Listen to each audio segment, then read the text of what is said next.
action items. So we are here tonight to have a discussion and conversation with the 4 firms that submitted for the construction management at risk for the Unified High School.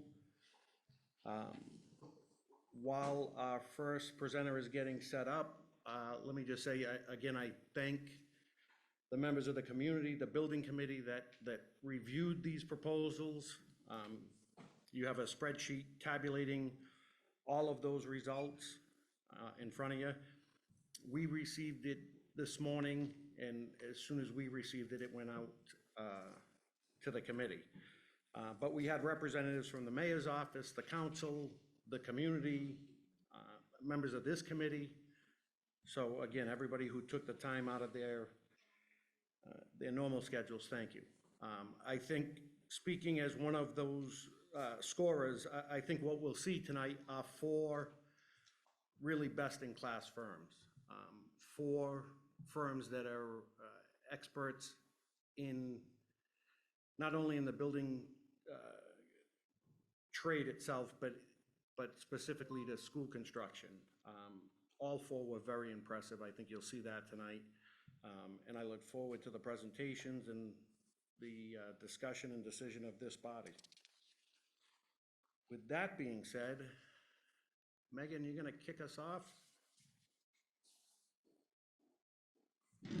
And we'll give some time to set up. I know it was for the first one anyway, so we got plenty of time. We do. So good evening, everyone, members of the school committee, Superintendent Royal, Chairman Charbonneau. So as we did with the architect selections for the Unified High School, we'll be hearing from 4 firms tonight. So as we did with the architects, we're going to give them each 45-minute time slots, 30 minutes for the presentation, followed by a 15-minute Q&A. So there'll be some breaks mixed in between. For our first firm interviewing tonight, it is Consigli, and they do have some visual aids that Rose is going to hand out for you this evening. And then while we just get them set up, if we have any questions, well, actually, I don't know if we can open up to that. My apologies.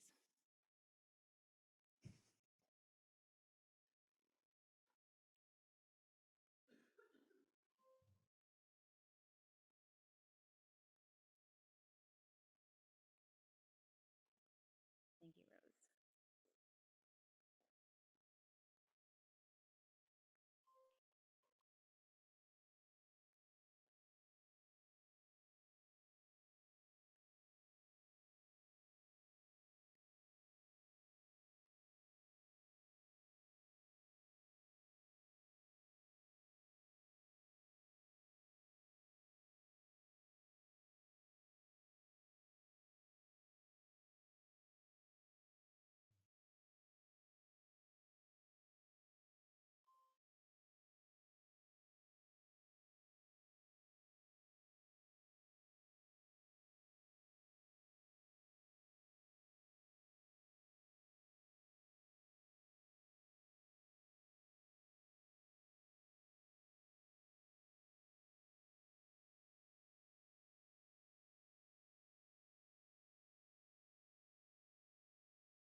Okay. We on the clock? All right. Good evening, everybody. My name is Anthony Consigli. I'm the CEO of Consigli Construction. I'm going to talk for 2 brief minutes, then I want to turn it over to the team. Really what I want to address is just why Consigli, why we want to build this project for you, why we think we're the perfect fit for the Unified High School. And that's really on this first page, the introduction, if you open. 3 reasons that we want to leave you with tonight. Number 1 is, we are the leading K through 12 builder in New England.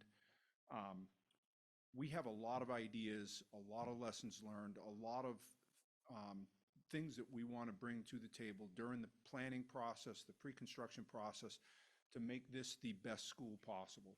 We're going to work really well with the rest of the design team and with yourselves to plan an awesome school. Secondly is we have a very recent, highly successful project with JLA. They are a terrific architect. We understand their details, their vernacular, how they work. And because of that, I think we can mitigate change orders, we can mitigate delays, we can have a better, more collaborative process leading to a better outcome for you. And third, is it just who Consigli is. We're a 120-year-old firm located about 30 minutes up 146 in Milford. My name is above the door with my brother. We're directly involved in the work that we do. That means we're nimble, flexible, accessible, so that we can cut through problems, cut through bureaucracy faster. But more importantly, our reputation is very important to us. And so this would be our first school in Rhode Island, even though we've built lots of schools. But we also don't have other schools going on currently in Rhode Island. So this is a project that, frankly, we have to hit out of the park. Not to use a phrase at the stadium across the street, but we are going to make our reputation on this school, and that's why it's important to us that we have a great outcome here. So I'm going to turn it over to the rest of our team here to introduce themselves. Thank you, Anthony, and thank all of you for having us here tonight to give us the opportunity to talk to you about this exciting project. My name is Bill O'Rourke. I'm project executive. I've been with Consigli for 21 years, most of that time in public work, doing public schools. In addition to my public school current work, I also have 2 projects in Rhode Island. We're currently doing the demolition and abatement at the Superman Building, downtown Providence. And next week, we break ground on an indoor turf practice facility at Brown University. I am based out of the Milford office, as Anthony said, temporarily, because in a couple of weeks, we will be opening our Providence office. Well, I will be based out of that with my team members.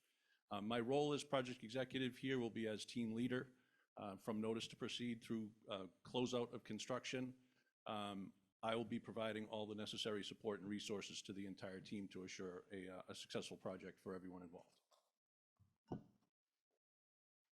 Good evening, everyone. I'm Christy Lyons, Senior Pre-Construction Manager, and you can think of me as sort of the quarterback of our pre-construction efforts. I will be at each of the design meetings at the table with key stakeholders to ensure that we're planning and executing to set the project up for success.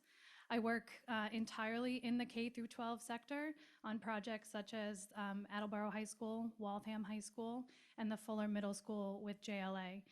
So I really look forward to bringing some of our best practices to Pawtucket. Hi, everyone. I'm Tim Erickson, Chief Estimator, and I handle all the K through 12 estimating for Consigli. For the Unified High School project, I'll be leading a team of estimators from schematic design through the GMP. I've been an estimator for 25 years, and K through 12 projects are my primary focus and my passion.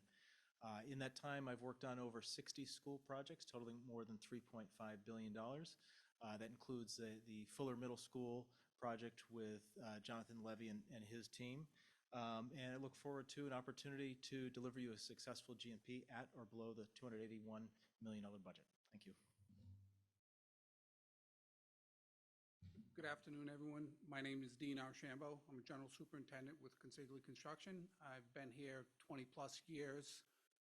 My role on this job will be to manage schedule, be your day-to-day contact for anything from building construction to quality to safety to community relations. I know the school's close by, so, my contact with this school, as well as any abutting neighbors, will be paramount to the process. Thank you. Good evening. My name is Brian Bianchi, Senior Project Manager. Been doing construction for 35 years since I've been in high school. I work in construction management for 25 years. I have 15 years in building schools, both in the public and private sector. I'll be involved with this team from inception all the way to closeout.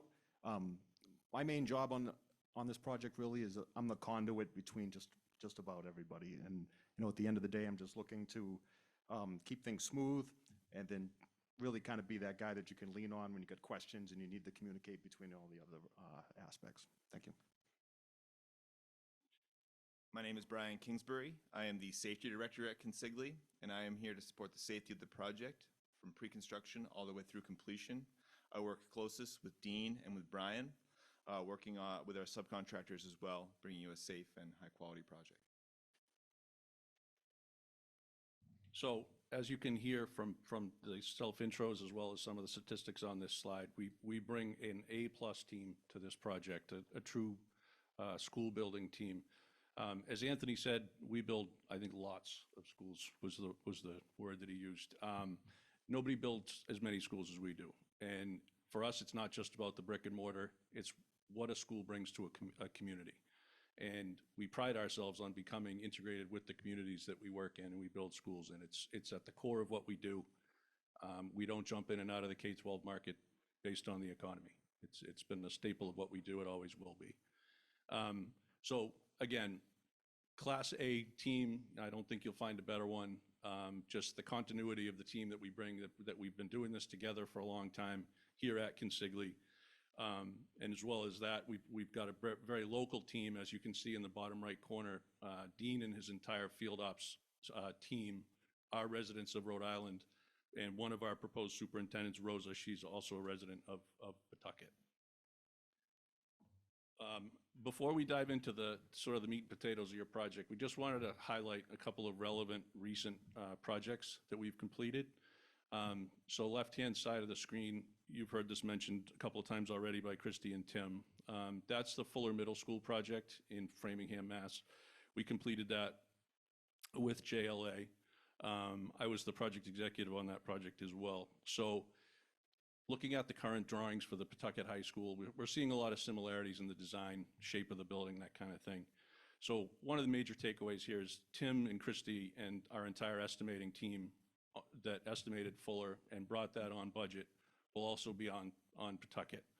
And one of the best things about that was that job actually came in under budget, and we never had to sacrifice any of the design intent.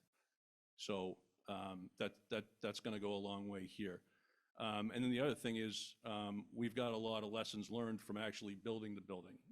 Again, it's a phenomenal design, some challenging details, but we worked very closely with JLA to accomplish a very successful project, again, under budget, on schedule, at a very high level of quality.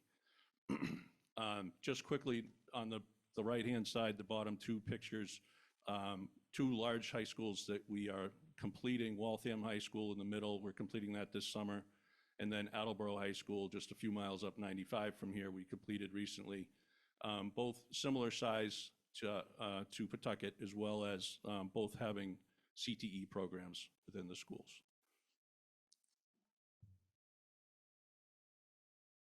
So with that, some of the challenges that we think we'll see on the job, the soil conditions. We know from reports that McCoy was once built on a pond, so there's soil conditions.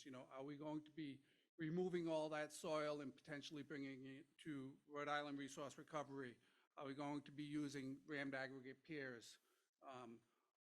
Some deep foundations, or helica piles, or are we going to use or attempt to use some of the existing deep foundations? Those are some of the challenges with regards to soil that we'll work through with the engineers to determine the best course of action there. One of the other challenges in reviewing some of the documents, the abutting neighbors. You know, the proposed plot line for this project, some of the neighbors have material property on your property.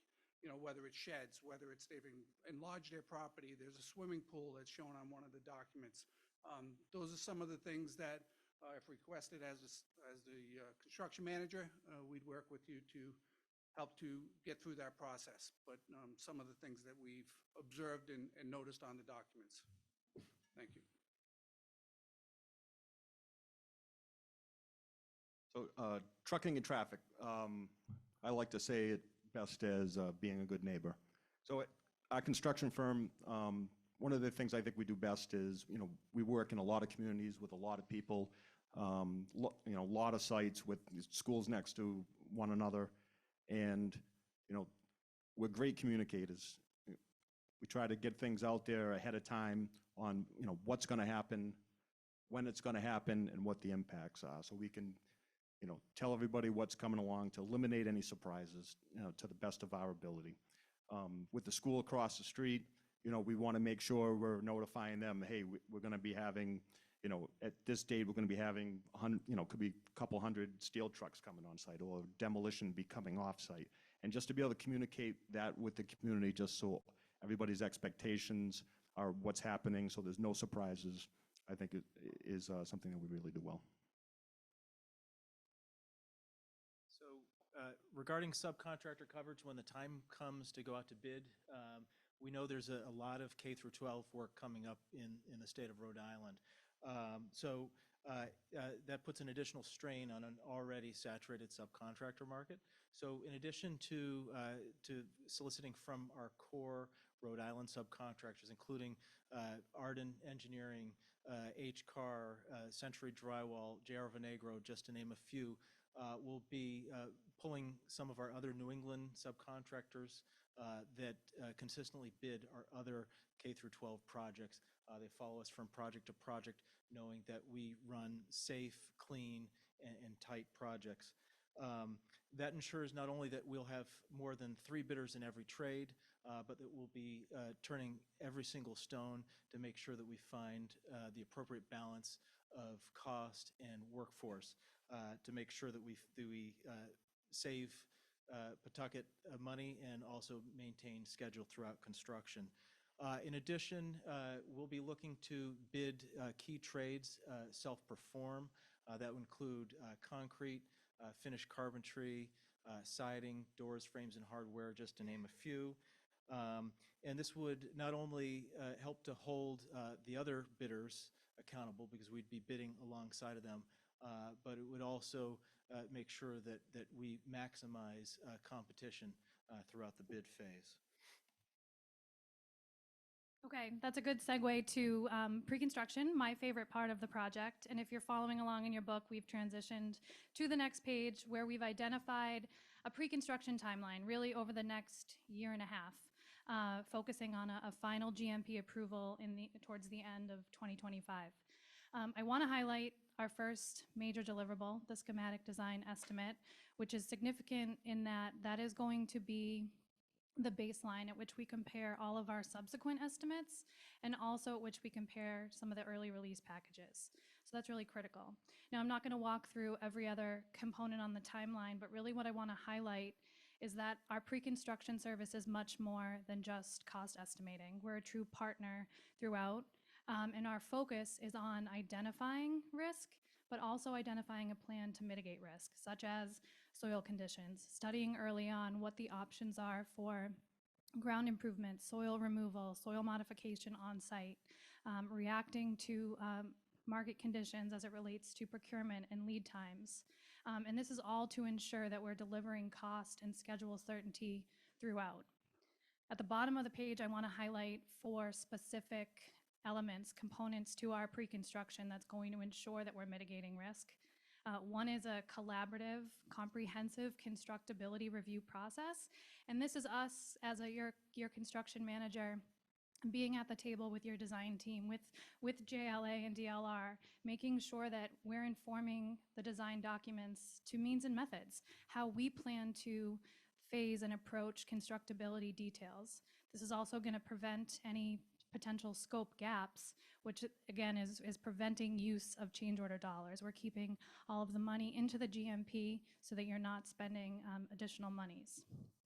As it relates to some potential procurement strategies, in addition to what Tim talked about with leveraging all of our trade partners, in addition, we can look at breaking up some large trade packages, such as the electrical and mechanical, into smaller, maybe more manageable for some additional trade partners. This is really to boost competition and ensure that we have well-represented bids throughout. This is also going to hopefully open up more opportunities for our M and WBE, our enterprise business partners, to ensure that they have opportunities across all trades on the project. Additionally, we can look at the potential to pre-purchase some large pieces of electrical and HVAC equipment, which lead times have been very volatile, but that's going to help, again, reduce those trade package sizes and make it a little bit more manageable. In addition, we're going to look at schedule options and analyze schedule throughout pre-construction. We recognize that there are 2 early release packages identified in the RFP, the first being demolition, the second being the ground improvements. And we think that there's a distinct advantage and an opportunity to include some additional scope in that early release package, such as the concrete and steel package. And we'll work with the design team to mitigate sort of the burden of this, of bidding those packages early. And while there's inherent risk in buying out those scopes of work before the design is 100% complete, we do this on nearly every single one of our K through 12 projects, and we have the means and methods to mitigate that risk. One item in particular that I want to highlight is what we call an enhanced MEP coordination, and that's essentially our team doing an early clash detection of the design and engineer models to avoid any potential conflicts that could make their way into the final construction documents. And really what this means is that the drawing quality is going to be that much better as we go out to bid for some of those larger trade packages like the mechanical, the electrical, the plumbing, etc. And then lastly, I mentioned earlier, our services are not just cost estimating at interval estimates. We provide what we call continuous cost estimating to ensure that as risks are identified on the project, we're working a detailed plan to mitigate that risk and control cost throughout pre-construction. So as Christy mentioned, the schematic design estimate, which would be our first deliverable right out of the gate, we see that as the most important because amongst other things, it sets the stage for all the pricing that follows. But after each estimating milestone and reconciliation is behind us, we don't just go away. Between milestones, we'll be providing you with cost certainty through, as Christy mentioned, the continuous estimating process. As an example, as JLA evaluates various design options, we're right there beside them to provide real-time cost feedback. It allows them to make informed decisions in a timely fashion to make sure that we avoid timely and costly or time effective and costly design changes down the road. One component of this whole process is value management, which we have compiled a comprehensive list totaling $10.1 million. And what you see up on the screen right now is the application that we use for this continuous cost estimating process. It's called JOIN. We'd be giving each one of you and all stakeholders in the project 24/7, 365 access so that you can see the updates as we make them in real time. It's also your opportunity to provide your own thoughts, your own ideas, and cost savings ideas that we can put numbers to. And so I just wanted to walk you through a little demonstration of how this process goes. You can see the bar on the left is our cost savings of $10.1 million. Above that are some risks that we'd identified. We'd be remiss not to also look at things that might work against us. And the chart to the right of that, that black line, just for simplicity, that's our running estimate. And as time passes, you'll see this tick up and down, and we have the full history over the course of pre-construction to see exactly what happened, look back at decisions, and reflect. So I'm going to walk you through how this would play out. In this case, we're going to look at items. These are the brains behind the operations, and we're going to realize some examples of, say, steel price increase, as well as rock removal, some unforeseen hazardous materials, and some volatile lead times. You can see as we accept those, 1.98 million is added to the project. We now need to do something about that, and the answer to that is the value management. So again, as an example, we're going to look at insulation under the slab on grade only at the perimeter, not the full foundation, as well as reductions to casework, site improvements, and also reducing the slab on grade by an inch. And you can see the net result of that is that that black line that represents our estimate has jumped back down under budget, allowing us to march along through pre-construction.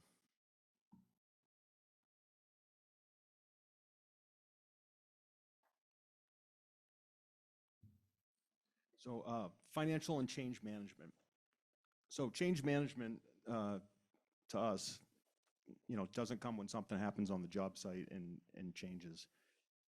Change management starts at the beginning of the project, taking all your risks and everything and building it into a GMP. And how do we do that? As a team, we work together. We capture scopes. We put together supplemental instructions, which is basically us trying to fill in all the gaps what a subcontractor or the drawings or the specifications might not include in them. But it's something that we know it's going to happen on the project, and we want to make sure it's included. From there, we're developing bid lists, with purchasing. And, when we're going and doing all that stuff, right, we're not only trying to buy out the low bidder, but we're also looking for the best contractor who can man and push the job forward. Other things we're doing in there, right, assumption and qualifications, we're trying to be as transparent as possible when we put our GMP together for the town. And then also any holds and allowances, right, to fill in the gaps. It's the known unknowns that are on jobs, right?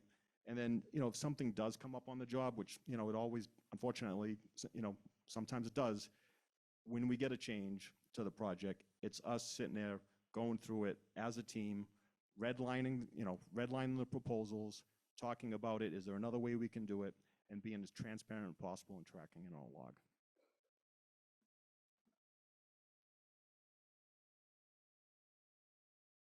So with regards to our quality control process, we have a very formal process that's been well planned out throughout the company.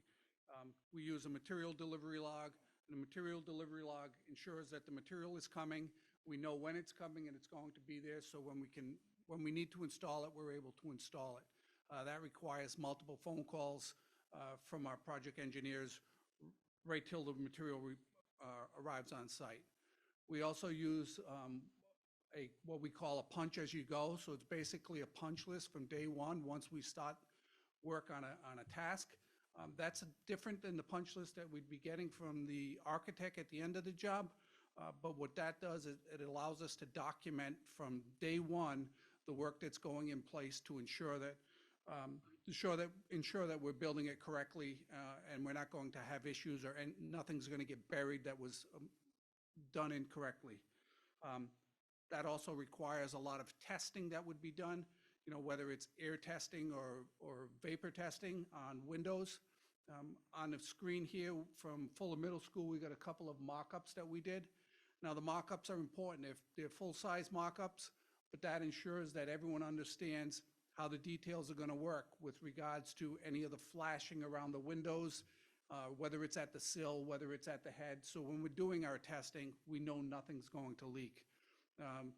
Mock-ups are done throughout the process, throughout the job, with the input from the design team. They come out and inspect them. They ensure that we're doing it correctly. So we're not burying anything that was done incorrectly. Everyone understands and sees that. Now, overall, with the 472,000 square feet of this project, we're going to have on an average 300 guys, maybe 350 at tops, or at peak performance. That's how many guys we're going to have on site. So everyone needs to fully understand our quality process and make sure that they're doing things correctly the first time. What does that mean to you all? That means that you're getting a good product. It's cost certainty because we're putting it in right the first time, and it adds to the longevity of the school because it was done right the first time. Thank you. I'm going to have Dean stand with me because at Consigli, you will see we empower our entire team to run the safety of our projects. Dean represents the field operations side of our company, and they are some of the highest trained, safest superintendents in the business. So I'm here to discuss our safety approach, and what I want to tell you is that with us, you are in good hands with a firm that has a well-established, award-winning safety record, where our reputation precedes us when we work with our trade partners in this region. On this project specifically, we identify risk on the project first with the construction work, with work at height. You have some high levels of this building. So we have a fantastic fall protection program in our company, and without boring you with the details of our fall protection rules, I will tell you that when you walk on our project, you will see workers working safely, and with that, they'll be happier for it. And we have many times our subcontractors thanking us for our efforts with a clean site that is well lit, with good wayfinding, with good pre-planning and construction that allows them to do their jobs and do it well. What I think you are more concerned with in safety and identifying the risk on this job is the neighborhood, right?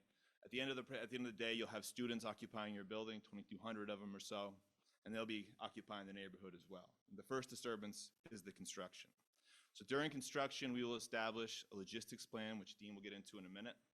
But what I want to talk about is how we mitigate the risk on the impacts of your neighborhood. And so while we do that with clear communication of what to expect during demo, construction, trucking, etc. We expect about 300 people peak employment on this job. So we have provisions for parking within our site fence. And you will see a site fence around this site, a secure fence that is well maintained with, again, good signage, clear wayfinding, obvious gates. When it comes to communication, we will establish a mitigation manager, a person who is able to discuss with you folks, as well as your neighborhood, on what they can expect related to sight, sound, dust, vibration. We also use monitoring through our industrial hygiene components. We can monitor air and noise and vibration so that if concerns are made aware to us, we can address them with data, with facts, not the feelings people may have, how they're being affected by the construction, but true scientific data on what may actually be occurring on site. We've had much success with that in the past. Thank you.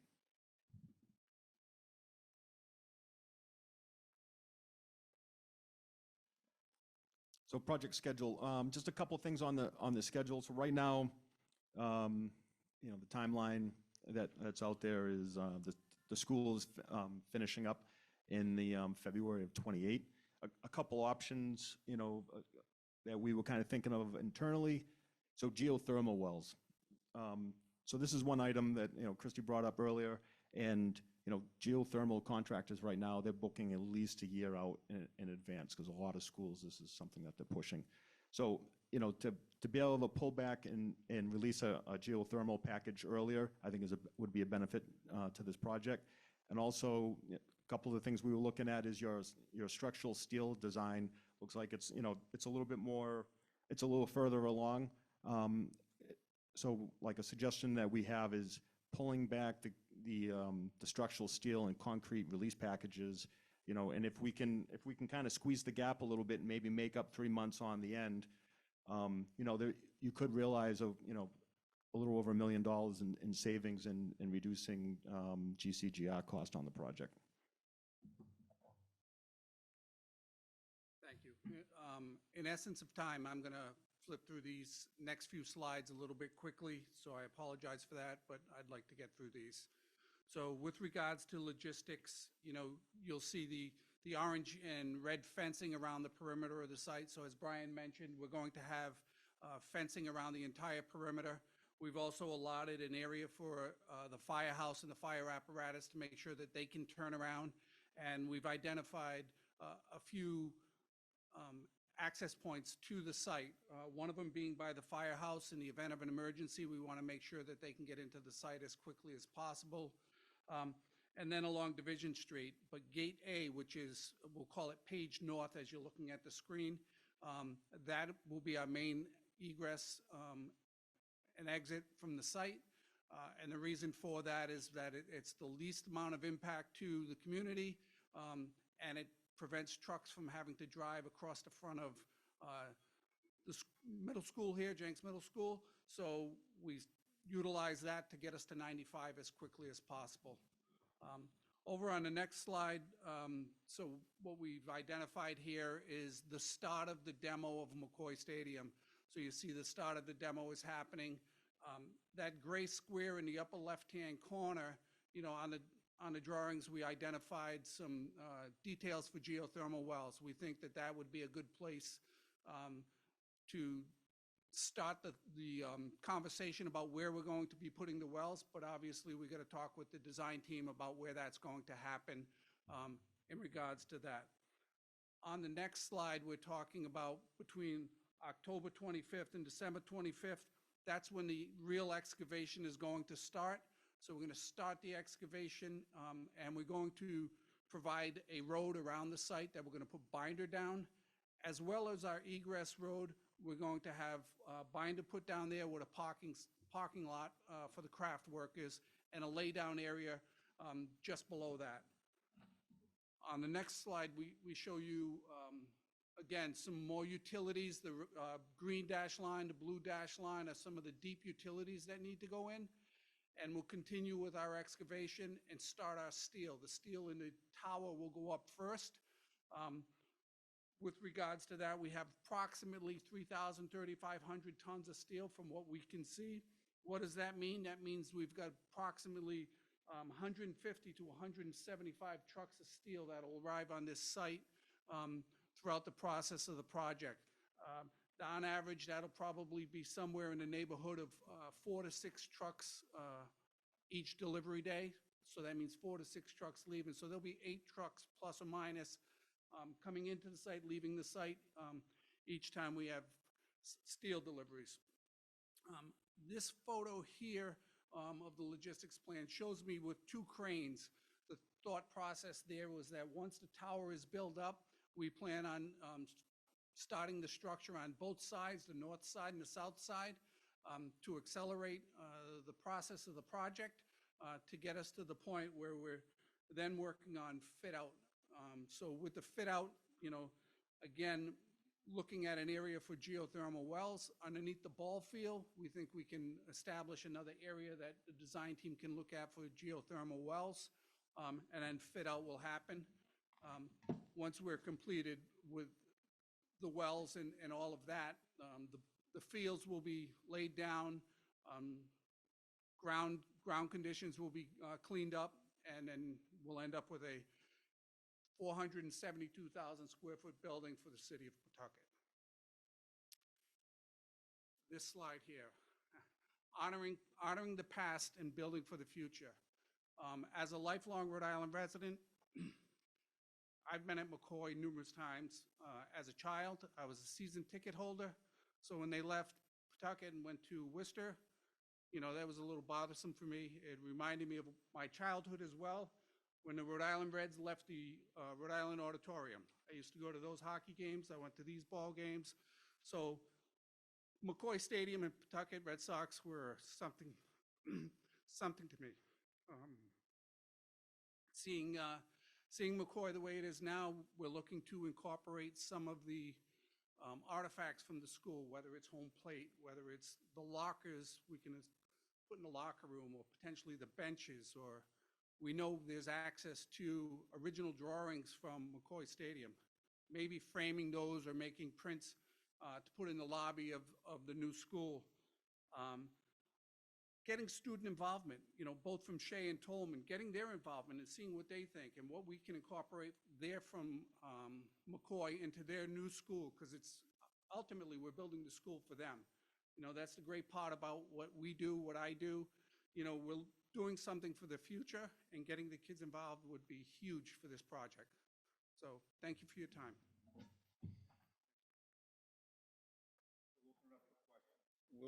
Any great presentation, very well done, thank you. I'll open it up to my colleagues for any questions. Ms. Doobie. I I have two questions. So I know you said this is your first school that you'd be building in Rhode Island. You have other projects you're working on in Rhode Island, but this will be the first school project. What is your understanding of working with the Rhode Island Department of Education, with the school building authority there? Do you have connections at RIDE? Just basically. So connections at RIDE, yes. Again, working down here, we do have some experience.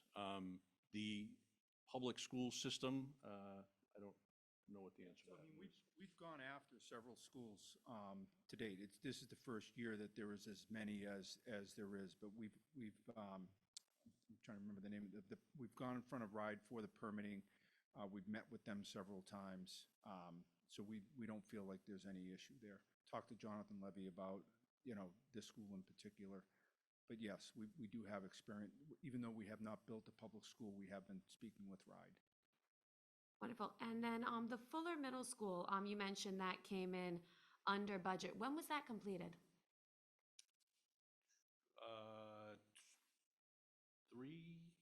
3 years ago, I believe. Yes. Okay. Yeah. Okay, Yes. wonderful. Thank you. Yep. Ms. Grant? In that you have worked on a few projects with JLA. How many projects have you worked on or collaborated on together? How many projects with JLA? One, the Fuller Middle School. That was the only one? Yeah. Okay. We've proposed with them on several others, but the one that's built is the Fuller Middle School. And the other question I have is, you were mentioning like community and, the neighborhood and things like that. So over next to McCoy Stadium, there is a mobile home park. So compared to a regular neighborhood with homes that are built with, wood and all how is this, or how do you feel that there will be more obstacles in regards to having a mobile home park there, in regards to the building and the trucks and the pounding, and how would you guys handle You that? guys want to take that? So I don't think it'll be any different than any other structure or any other home there. It's going to be about communicating, and it's going to be about monitoring. As Brian mentioned earlier, with our safety program, monitoring for vibration, monitoring for noise, and informing people of what's going to be happening. I think that's the way we're going to handle that. It's not different just because it's a mobile home. It's their home just like it's my home, with concrete and wood. So it would not be any different to me. Yeah, I agree with Dean. And also, one of the jobs we showed from past experience was this Waltham High School, where we blasted rock for months. We do pre-blast surveys of the structures as well as vibration monitor through that without issue. It does not matter the style of building. So you mentioned the mobile home park. It would not matter how we do pre and post survey throughout the duration of construction. Wouldn't affect them any differently than the house next door? It shouldn't, The no. homes that are No. a street over? No, Okay. no, and the monitoring plan stays the same regardless of the style of the structure. Ms. Pinello and Mr. Shaw. So one of the things we've done is, we've gone along in our construction is, we like to see people from Pawtucket employed. A couple of programs that we've had have put in internship programs that have made them available to our students once they graduate, and provided information to, we have Baldwin, which is an elementary school right now. The third grade from Baldwin is receiving monthly updates on what is happening with their school at their level, so they can learn as they go. What do you propose to offer the students and the residents of the city of Pawtucket? Brian, you guys step up. A couple of things there, and I think both Brian and I can talk to this. As far as residents, we would look to employ some of the residents of Pawtucket. Actually, one of the superintendents proposed on the job, Rosa, she lives here in town or in the city. So beyond that, we'd be looking to that. As far as internships or things like that, is when kids graduate, if they're looking to, especially if they're looking to get into the trades, we can help facilitate that as well. So that wouldn't be an issue, I don't believe. Have you had a program like that at any of your other buildings? So we're a sponsor of a thing called ACE Mentoring Program. It's a national program that we're very involved in, and basically we go into schools with ACE. They basically organize specific classes and look to set up a very specific mentoring program. You can look them up. But they do this a lot in inner cities. Aside from that, Consigli does its own program where we go in, we teach classes to kids, we get them involved in the construction. That could either be on the trade end or it could be on the management level. So typically on school projects like this, we look to hire a couple kids each summer, have them in the trailer, let them understand how the construction process goes, because, I mean, these kids are our future. So we have to try to motivate some of them to either want to enter into construction management or engineering, et cetera. So we will use outside programs like ACE, and then we use our own internal programs as well. We have a full-time training and development department of 6 or 8 people, so they'll be very involved in this. And we look, generally speaking, we look to involve ourselves in the community in any way we can, whether it be community programs, whether it be, vendors and owners of stores and food to serve in the site, whether it be charitable endeavors. So we're trying to be an extension of the community. Okay, and what about teaching in the school? Like we have one now that goes into our high schools and talks to the students about. Absolutely. We've gone as far as created a course curriculum that would align with your current high school, Shea, Tolan, other high schools. And this team in front of you would be the ones in the classroom teaching about survey, teaching about sustainability, teaching about safety of projects, so that we're not only exposing students to just the construction, but all the other types of construction careers that are available to them. And it's something that we take very seriously and very passionately, and we'd love to be in the classroom throughout pre-construction and into construction. I mean, this is a 5-year marriage, and we want to be a good partner. Okay, thank you. Now, I heard or saw that you constructed Attleboro High School. The fields, you guys, it's almost similar to what Attleboro did, if I'm not mistaken, because did they have to put a football field on the complex, or was that already there? If anyone knows. Yeah, go ahead. The stadium was there, but we were able to build the other fields as part of the project. In fact, The baseball field? the fields to the west of the new high school, and we built those actually with savings, GMP savings. We were able to pay for them. They were bid alternates, and the GMP came in under budget, so we were able to construct them during construction turf field so that they were available for use sooner. We didn't have to wait for the existing school to be demoed. I had a friend that has their kid there, and it's a beautiful complex. And my question is, because I'm looking at the drawing, I know they're just drawings, but, so we'll work together on that baseball field, because it looks like it almost goes into the building. So you guys have already drawn that out? You guys have a 300-foot fence or 325, or is that what's on here right now? I can't speak to the dimensions of this, but I just want to caveat that it's conceptual, and we will work with the engineers, the civil engineers and JLA to ensure it's. Because what you did in Attleboro is fabulous. So you guys are the ones responsible for across the street, the fields across the street from Attleboro, not the ones right on the complex? Not across the street. They're all part of the All right, so you have the complex. baseball field behind, because you Yep. said west, I didn't bring my Oh, compass, I'm sorry, sorry. So behind the football field. right. Okay, thank you. Yeah, we do that sometimes. Yeah, I'm supposed to bring my compass to these things, I'm sorry. Chairman, that's all, thank you. Couple of questions, Brian. Safety, Brian. Yes, sir.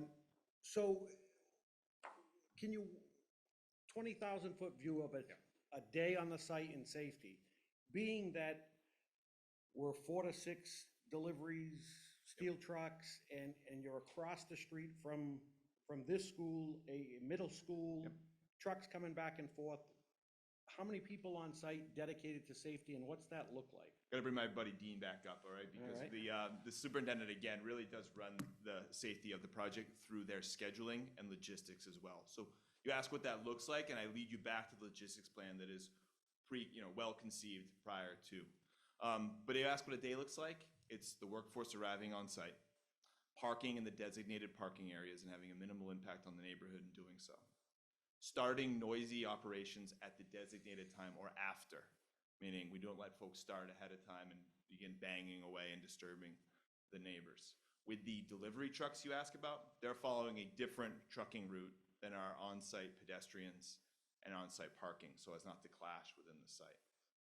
Inside of our project, we have new arrivals. As new trades arrive, those employees are receiving a day one orientation in our project trailer, understanding exactly the project they are building, the concerns of the owner, which is you folks, and the neighborhood, and learning a little bit about the nuances of working on this site and what we expect from them for the overall health and safety of the project.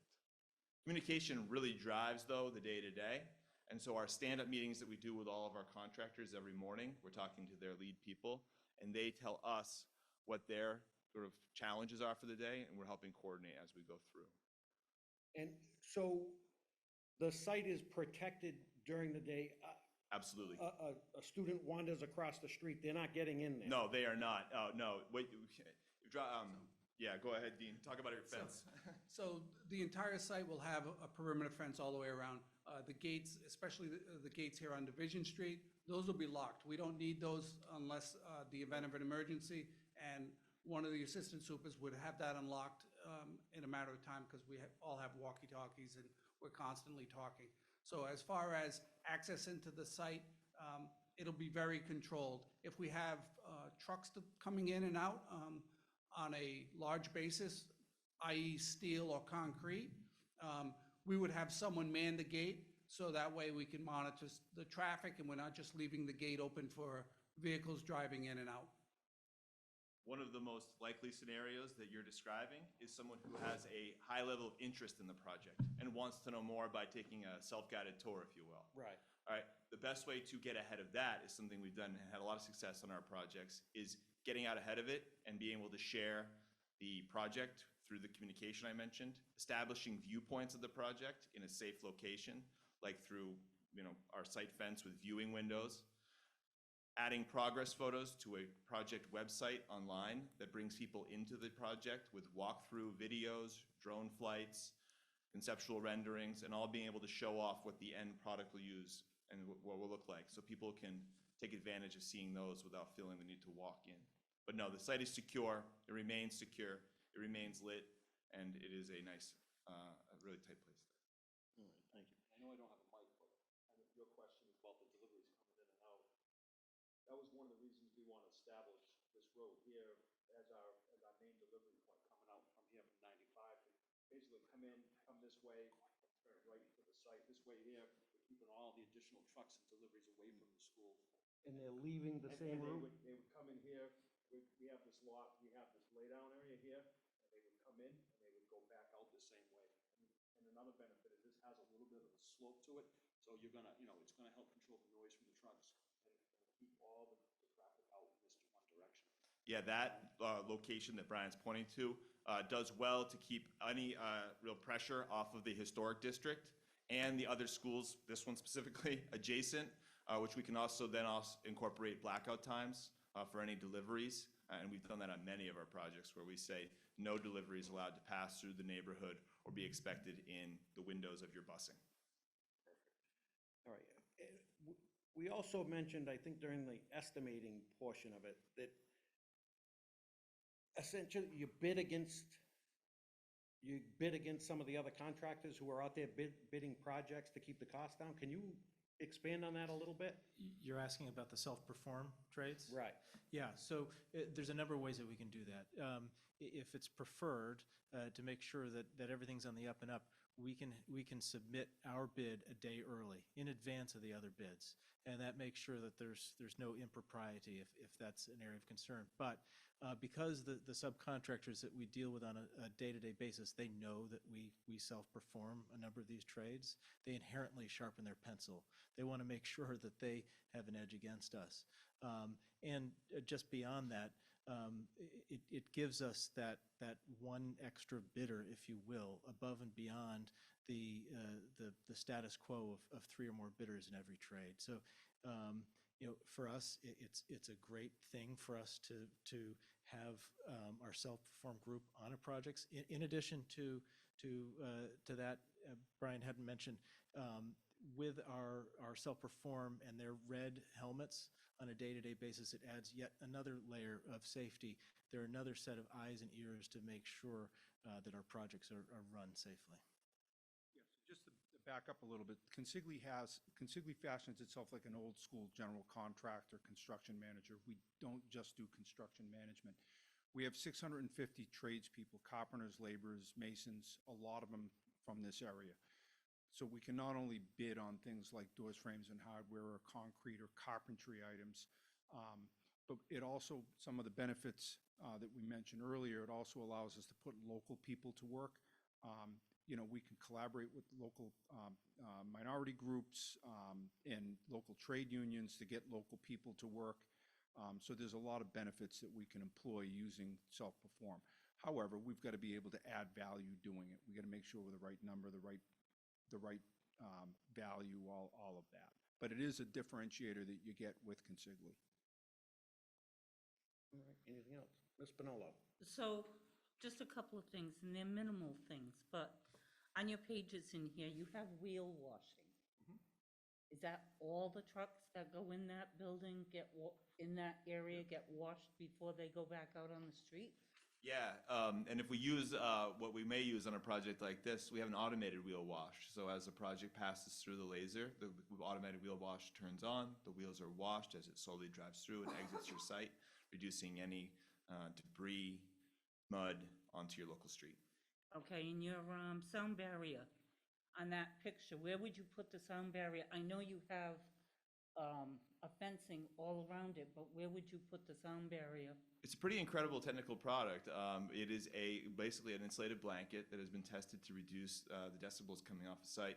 We would choose to use it in a location against anything residential.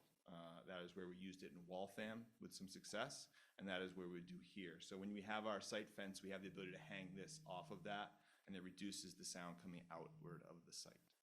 Okay, and my last question is WBE, MBE, you have no problem with that? What are we, 15 now? Jay? Is it up to 15 now? Yeah. It is 15. Is it 15? Yeah. Well, WBMB, I mean, we employ people, and it's a very important issue to us, not only with our own staff and with our own self-perform, but into the cities and towns that we go into. Most cities and towns that we're working in, and even private institutions have some type of a requirement or some type of a goal. We can give you a pretty good history on that, but we're very successful in meeting and exceeding those goals. It's an important issue to us, and we've had a high degree of success. And what about meeting deadlines? For schedule? Yeah? Yeah, I mean, you can go through our whole project history. I don't think we've ever been late on a school. But it's all in the planning. It really is all in the planning. A lot of people can build. It's the planning aspect that a lot of people don't do well. Thank you.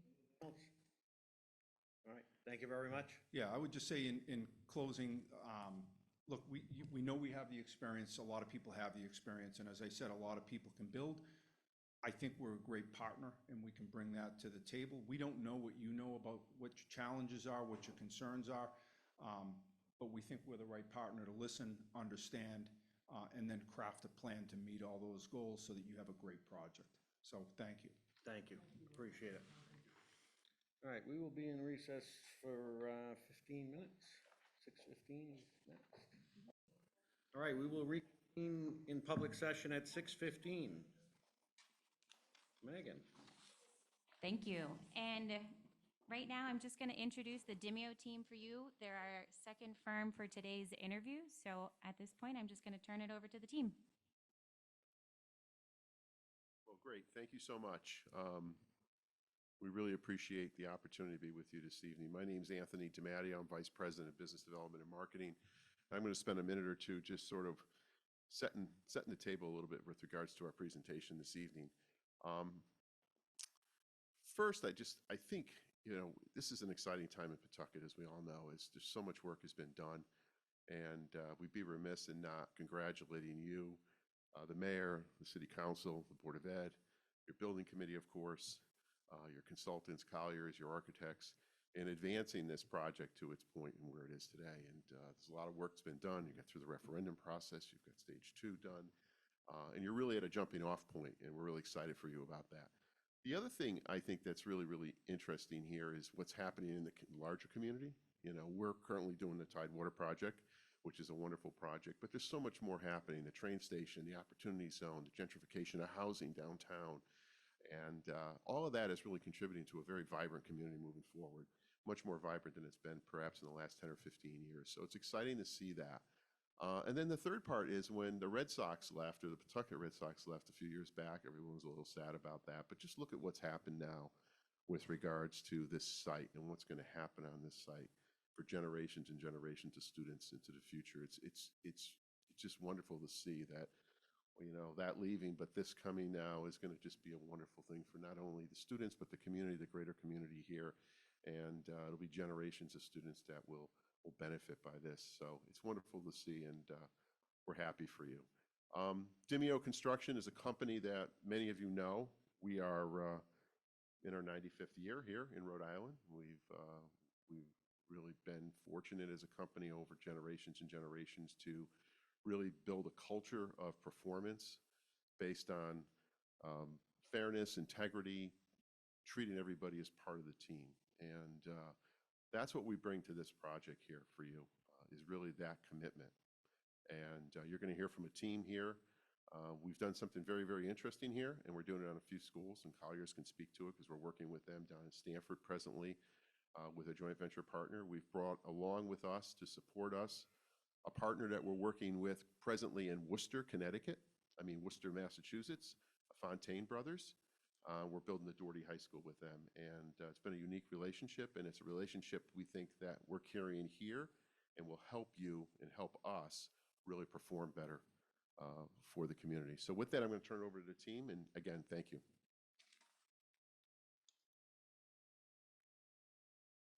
Thank you, Tony.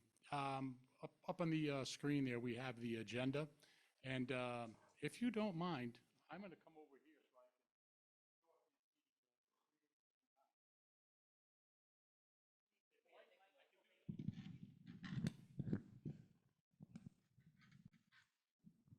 Thank you. So we put an agenda together, and we're open to any way that you want to do this presentation. We can skip, we can do however you want to do it, but we're going to take it through the teams first, what our experience is, our pre-construction efforts, procurement, how we purchase our projects, talk a little about safety, and then we'll turn it over to you all for questions and answers. Next.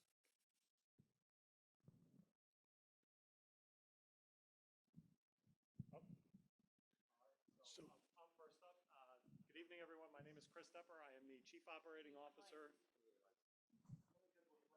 Sorry about that. My name is Chris Depper. I am the Chief Operating Officer and Executive Vice President for Dimeo Construction. And if we are fortunate to be awarded, I will be the principal in charge. My name is Costa Bitsis. I would be the project executive on the job.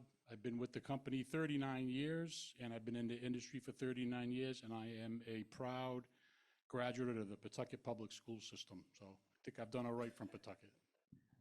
Hi, everyone. Frank Reynolds. I am Vice President of Strategic Clients, focus on cost and planning of the project. That'll really be my role.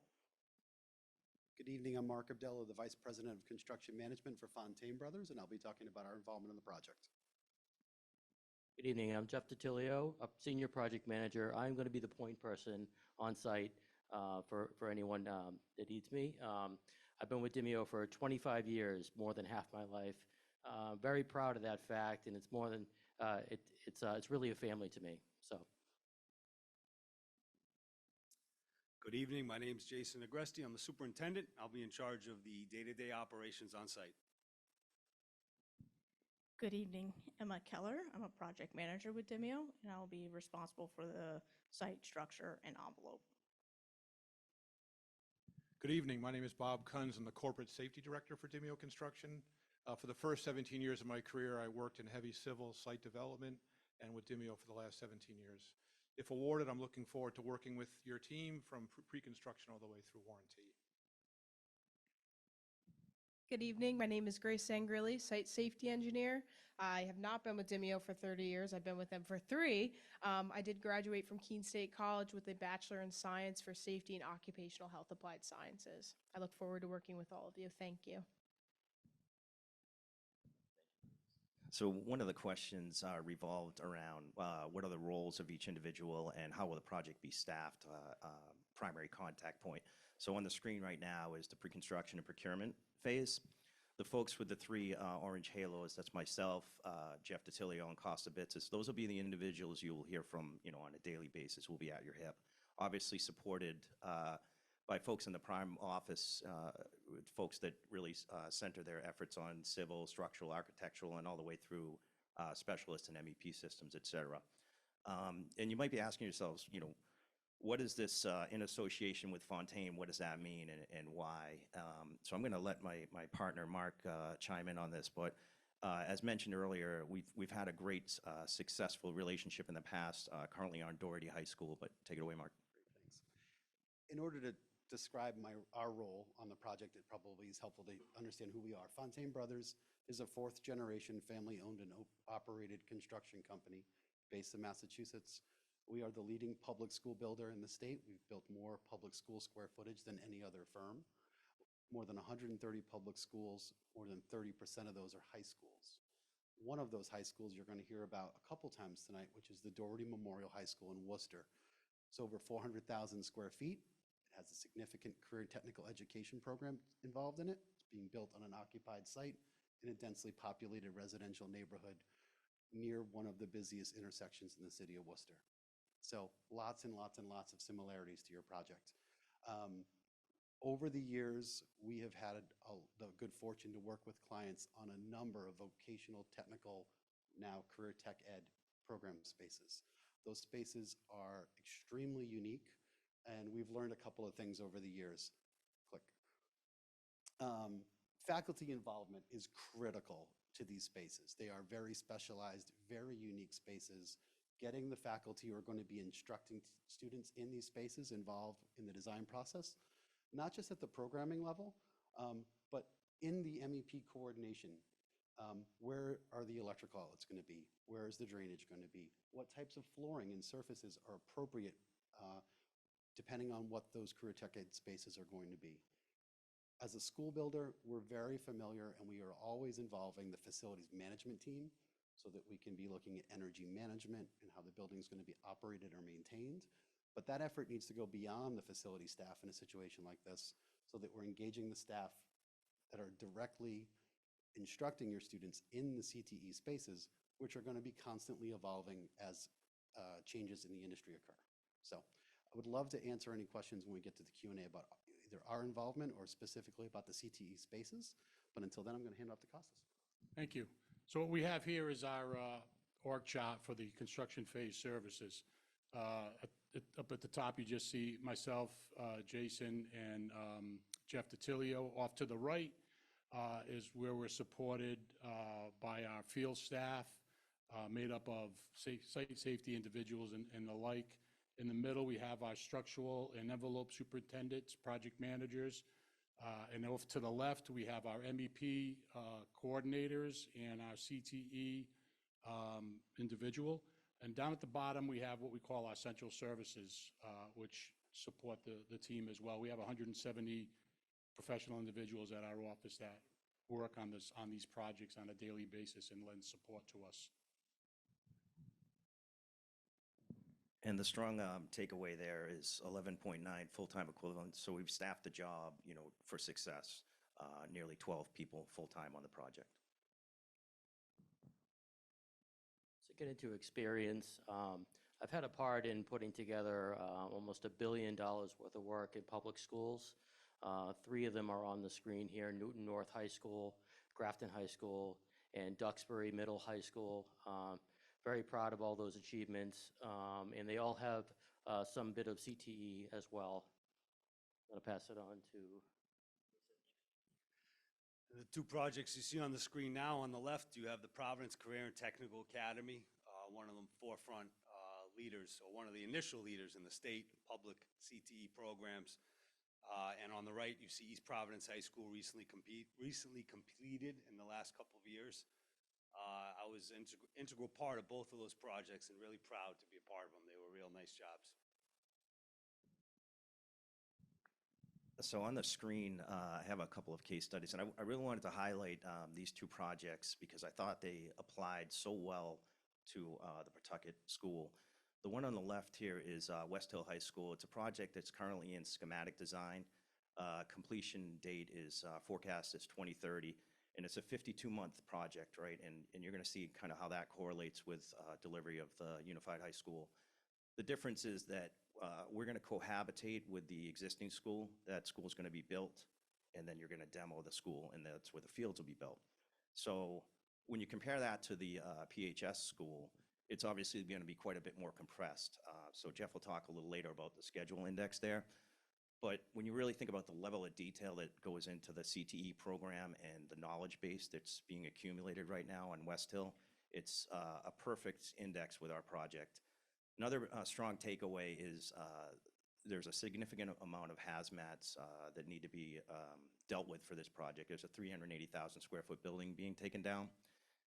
So all those factors kind of lead into this $800 a square foot, including fields and ancillary work. There's quite a bit of ancillary work on that project.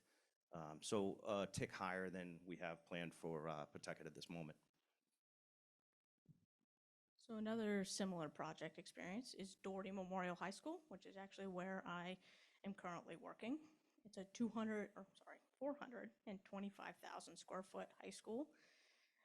Completion is this summer. Overall new building duration is 33 months. Just like West Hill, it is a occupied site, so we were working on the new building, and then beyond the 33 months, we have another year to demo the existing building and build an outbuilding and fields. It will house just around 1,700 students. As far as CTE programs, there is an Engineering Tech and Technology Academy, which includes a robotics lab, construction fab lab, as well as a 3D printing. They also have a new program starting in the school called Construction Craft Labor Lab. It is intended to give students the opportunity to understand what it means to be a laborer in the construction industry. In addition to that, there are specific spaces for marketing, finance, web design, and performing arts. Also, like West Hill, demoing an existing building, the abatement demo is of a 180,000 square foot high school, significant abatement associated with it. All this results to about $700 per square foot for this high school. Anything else, Frank, for this one? There you go, Bob. Thank you, Emma. Since 2003, Dimeo has voluntarily entered into 15 OSHA partnerships. Over this time period, OSHA has performed verification audits of our written safety programs to ensure that we execute as we do on our programs. To exemplify this, our mod rate, that's our experience modification rate, is 0.63. Grace is now going to talk to you about how we're using mnemonics to improve hazard awareness. Thank you, Bob. So we utilize the energy sources to make safety simpler and get the greater involvement. What we have up here is a deeper dive into the demolition and abatement, utilizing noise to monitor vibration, or even biological, which would be the public. How can we keep the site secure? So we like to utilize these energy sources to kind of help make safety simpler and get that greater involvement. I'm going to pass it back to Bob now. Thank you. I've spent the run-up to this interview reviewing all the contract documents, including the environmental assessment. The image that you see here is really just an image of all the monitoring wells, soil gas locations, and soil borings. We're very familiar with the results, and we plan to develop a health and safety plan to ensure that the construction workers and the neighbors are protected from the site urban soils. We'll be using state-of-the-art technology to monitor fence line activity as well. So now we get into the exciting topic of financials, which I will be in charge of. So how will you manage the financial aspects of the project is the question. So we start with intelligent management of the financials from day one. I take this very seriously, and our team does as well. So we get into what we call change avoidance. And what that means is we start by pre-planning. Pre-planning from the very beginning will pay dividends in the end because you can avoid changes if you pre-plan well enough. Within that is constructability review. What that means is you got a review of the contract documents and a thorough review of the contract documents and building of the scopes and tweaking of details, working with the design team to make for a better product that's much more cost effective. And there's many ways to get through that constructability review. This project has a pretty long lead up to it, so there is a lot of time to devote to that, and it'll be time very well spent. Next slide.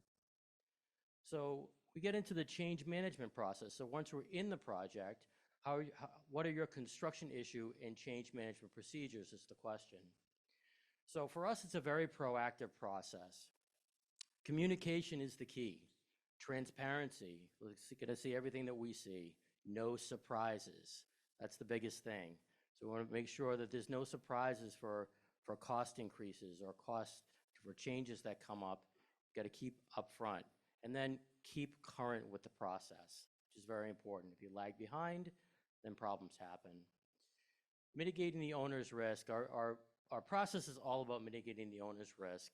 And that means when a change pops up, immediate notification of the change to the owner, as well as cost estimates, so informed decisions can be made on whether to proceed or not, or take a different course. The validation of subcontractor change requests. So I think this sets us apart a little bit. We have an estimating department that has industry experts in it, mechanical, electrical, and civil. So if a change pops up that's large in size, we can draw upon those resources, and they can look over our shoulder to validate changes to make sure that they're fair and reasonable. Open change logs, so this is something that also sets us apart a little bit. We require open change logs from the subcontractors every month with their requisitions. And this is important because it keeps all of the open changes at the forefront to make sure that there's no surprises, like I mentioned earlier.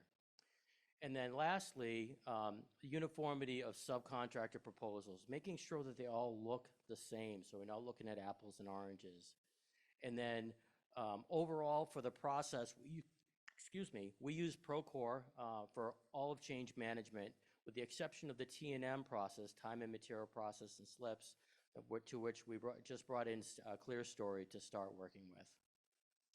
In terms of the overall financial aspects of the project, in terms of reporting, we make what's called a dashboard. It's an 11 by 17. I know you can't read what's going on the screen right now, but it's basically a snapshot for the architect and owner, OPM, and the school building committee to be able to read this on a monthly basis. And we're very accustomed to going to the school building committee meetings and walking through this, an update of this every month, so everybody understands where we are with the project.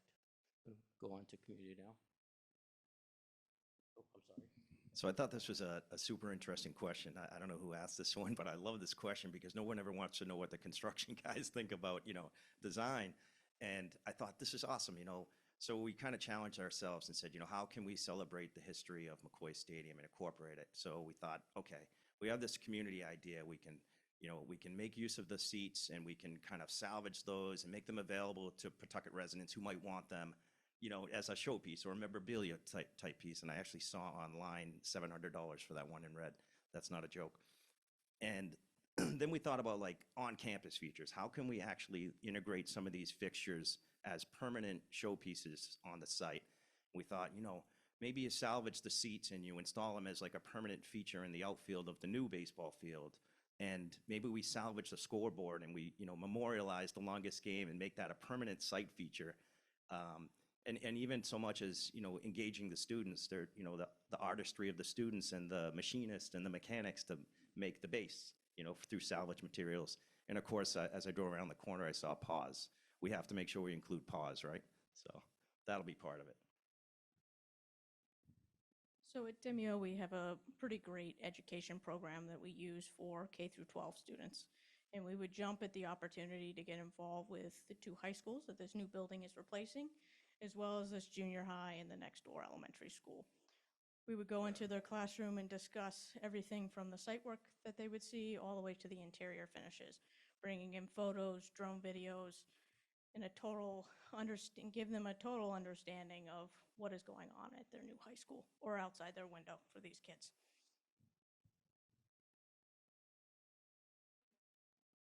I'm back. So going into project schedule now. So the question in the RFP, do you feel the overall project schedule included is adequate for the size and scope of the project? The answer is yes. Like I mentioned before, there's a fairly long lead up to this this project. So the influences on how we created this. So we created the project schedule with 4 early bid packages to keep the flow of work. The influences are the abatement and demolition, which really that package should start as soon as possible. Geotech results. So we found that there are some deep organics in the soil, which we're definitely going to need to learn more about on that. The early bid package requirements. Permitting, always a factor.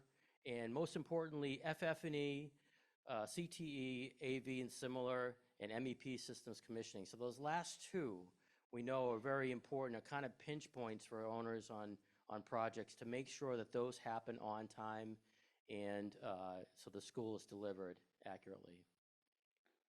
So when we get into the building of the construction schedule, the master project schedule got several factors: collaborative team effort, milestones, making sure we hit those or identify those, critical path identification, make sure we understand the critical path, and the impact identification. This goes back with the change process.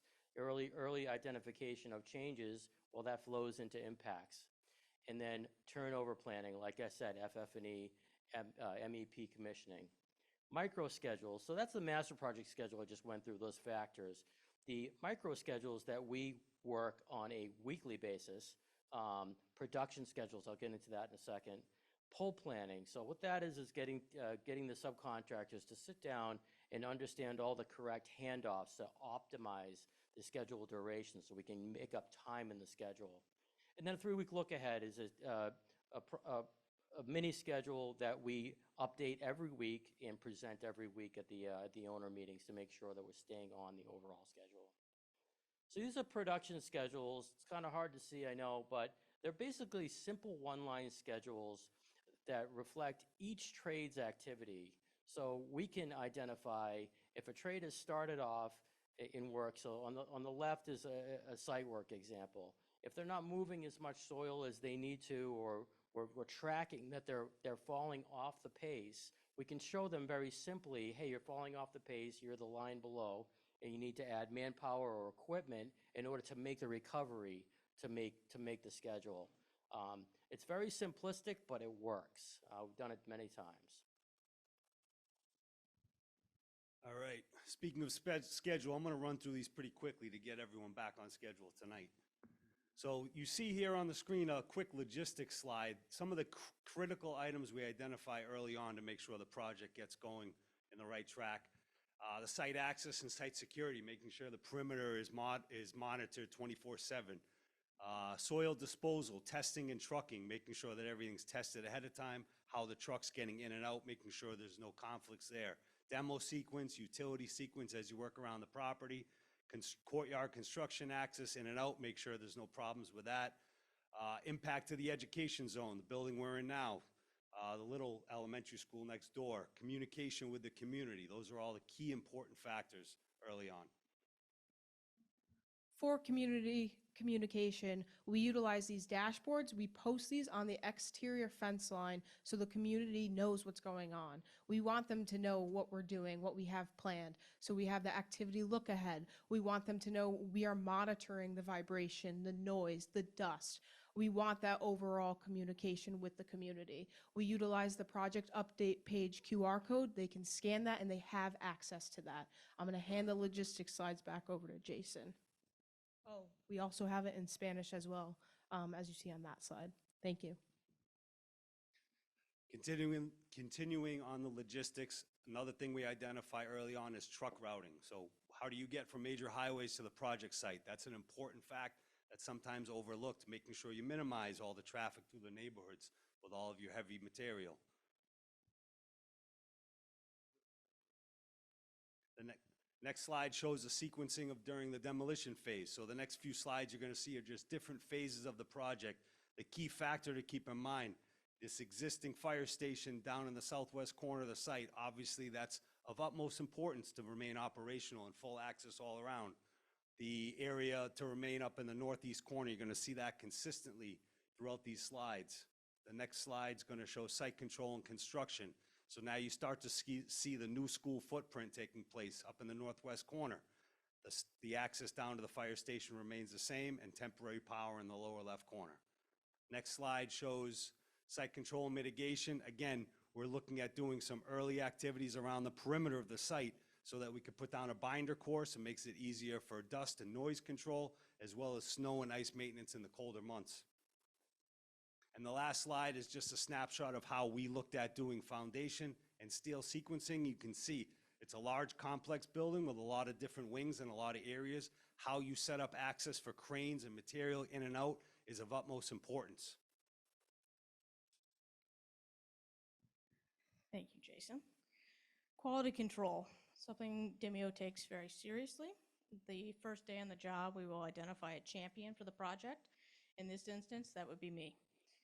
We have a few additional people that will work with me to make sure that we have our focus is correct.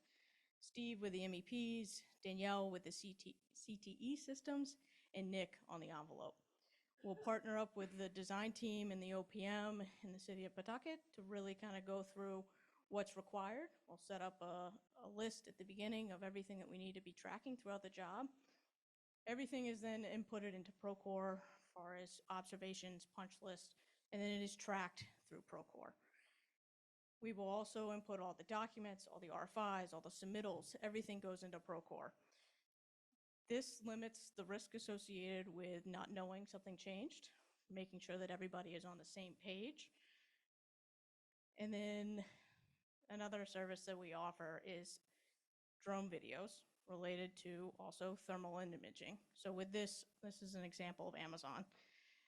With this facade, there's a lot of different integration or intersections, and with the facade and with the roof.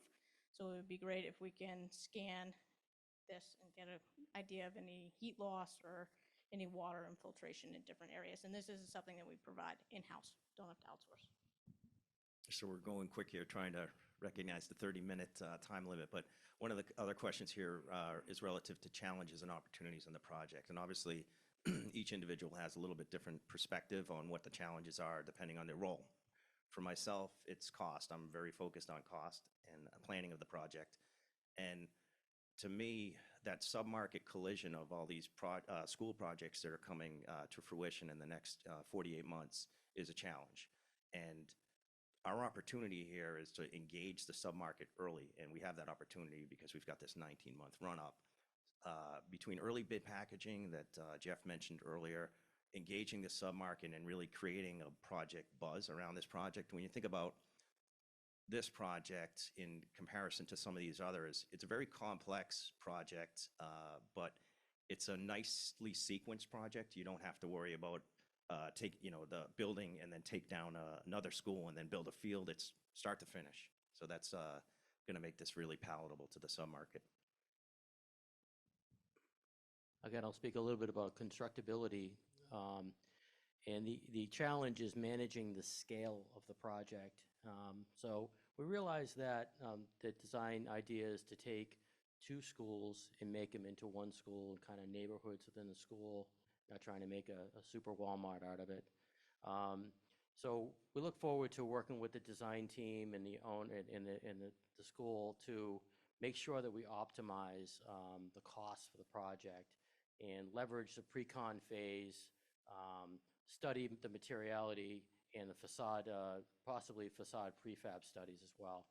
And then we jump into schedule, and the challenges are, the budget and if needed, the redesign lag in timing, as well as long lead items for long lead materials, which is it's a reality in construction these days. Long lead times are a fact of life. And how we deal with that as an opportunity is that there's a 90-day plan, get into in the next couple slides. The critical trade focus, so what that means is the critical big trades and how we understand their scopes and how we, if needed, modify their scopes to make it the right number. I'm getting to community. Community. So we understand the challenges and the passion around McCoy, and we also understand the impact it has on the abutters. I believe that we can create such a unique communication program and keep that greater involvement with the community and get a page that just shows how much engagement the community has around this. Thank you. And it's a great opportunity, as Emma had mentioned earlier, to really engage the students, right, in a CTA program. Use the project as a learning opportunity for these folks that want to get ultimately in the industry. So, okay, if we get the call tomorrow, what does it look like? Here's what our onboarding looks like for the project. We tried to kind of focus in on day 1 to 45 and then 45 to 90. From my perspective, in this first 45 days, it's geotech. We got to really understand what's in the ground. That's our biggest risk on this project right now. More borings, really understand that geotechnical report. And then again, focus on site, mechanical, electrical, and structural. That makes up somewhere around 50 to 60% of your project budget. So we really have to tune up those trades right from the get-go. Around day 45, our goal is to turn around a validated cost model. That'll be the benchmark going forward, and it's the most critical piece to me in this first 45. Then we get into days 45 through 90, where we really start to identify the site logistics, the site improvements, the interiors, the CTE, and then we get to a cost model update to make sure that we're still staying on track.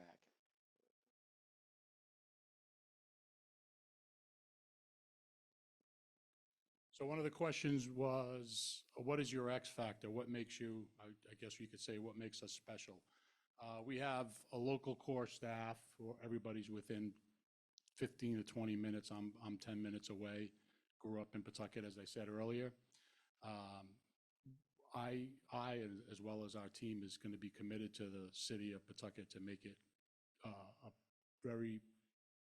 an excellent job for the city of Pawtucket and the students. Capacity, we're ready to get started right away. We talked about our pre-construction approach. We talked about our unmatched safety program to make sure that our students across the street here at the school are safe, that we're safe, that the contractors are safe, and the neighborhood's safe. And then our CTE team working on the CTE portion. We have the experience, we have the commitment on the MWBE diversity workforce. We've done it in the past. We continually achieve above. We want to exceed the expectations. And Chris? Thank you for being patient with us. 2 more slides and we'll be done. So another X factor is we are Rhode Island's builder, and we can say that with certainty. With the recent Amazon project, Tidewater in our backyard here, Rhode Island School of Engineering that you see on the screen, this is all in the back of the tabletop. We're not just a school builder, we are Rhode Island's builder. And that separates us. We do have the best relationships with the subcontractor community. We talk to them on a regular basis, even when we're not working with them. And they do things for us that they don't do for others, and we firmly believe that. So our straight line annual volume in Rhode Island is about $250 million a year over the last 10 years. Last question was, do we have any assumptions or qualifications? The answer is no. That's why the slide is blank. It's a pretty clean proposal, and we just had some very minor contract qualifications. So we'll open it up for Q&A. All right, thank you very much. Well done. Thank you. All right, at this point, I would open it up to my colleagues for any questions from Demio. Any questions for Demio? Ms. Bonolo. Okay, standard question is, internships, PLAs,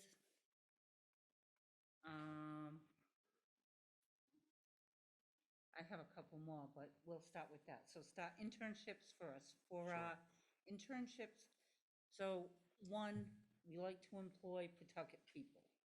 That is a priority of this committee, always has been.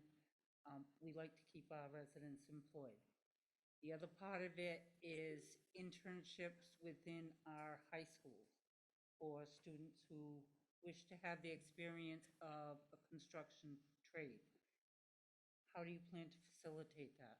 All right, so I'll start and then I'll hand it off to anyone else that wants to answer. So on the internship program, it's two-pronged. One is we have a significant internship internally that's launching right now, not specific to Pawtucket residents. I'm assuming you're talking about the high school students, right? So on the high school student side, those internships are unique in which a lot of them won't be able to be on the job site because they're not of age. So those are typically constrained to office type tasks at this point. Once you turn 18, then there's some opportunity. Emma has experience with it. We've done it before. We endorse it. We are a significant community leader. We are very focused on our outreach efforts. We didn't get to talk about our outreach due to the time constraints, but we do have some slides if we want to go into them. But we are all in on the community effort. And I think that shows. We skipped a slide in there where we did a guard in Pawtucket recently in advance of the Tidewater Stadium project. So, and we're getting ready to do more in the area as well. Okay, PLA. So we currently have one in place that if you run short on labor, that you bring, say, residents of the city of Pawtucket into the unions, so you have to work with the unions on this, which would bring them in and make them eligible to work on the construction field, Yes. on the job. Yeah, so we have a department within Demio on the outreach side that does that and works with all the entities that can support and train and then get them into the union as well. Okay. Is And anybody? no issue with the PLA either on our side. Okay. We do them all the time. What type of fencing are you putting around? Jason, you want to, Jason? So typically, we'll put up a 6-foot-high chain link fence. We'll put a standard scrim or a custom scrim. I think in some of the slides, you probably saw some pictures of some examples of custom scrim we've done before. We've done it where we've had the community or students that can help design or implement a custom scrim on certain elevations or sides of the property. But at a minimum, to answer your question, it's a 6-foot-high interlocking chain link fence with gates at specific locations throughout. Driven fence. Okay, so when I was looking at your sign of how you were getting off the highway, you were coming down Division Street and then coming in. Why are you going by the high school with all your trucks? I think. Well, there's a couple of different ways. We talked about that as this is one way. We haven't had the benefit of sitting down with the city because they'll really dictate to us, and then we'll listen to you as well. But there's a couple of different ways to come down. Division Street's kind of a tight street. It's busy. It's got a lot of business on it. My thought too was coming off the highway, going right, what used to be the Shell gas station, going up Pond Street, heading up towards the McCoy Stadium with Paul Memorial Hospital on my right, and then straight ahead you go right over by the fire department and pull right in.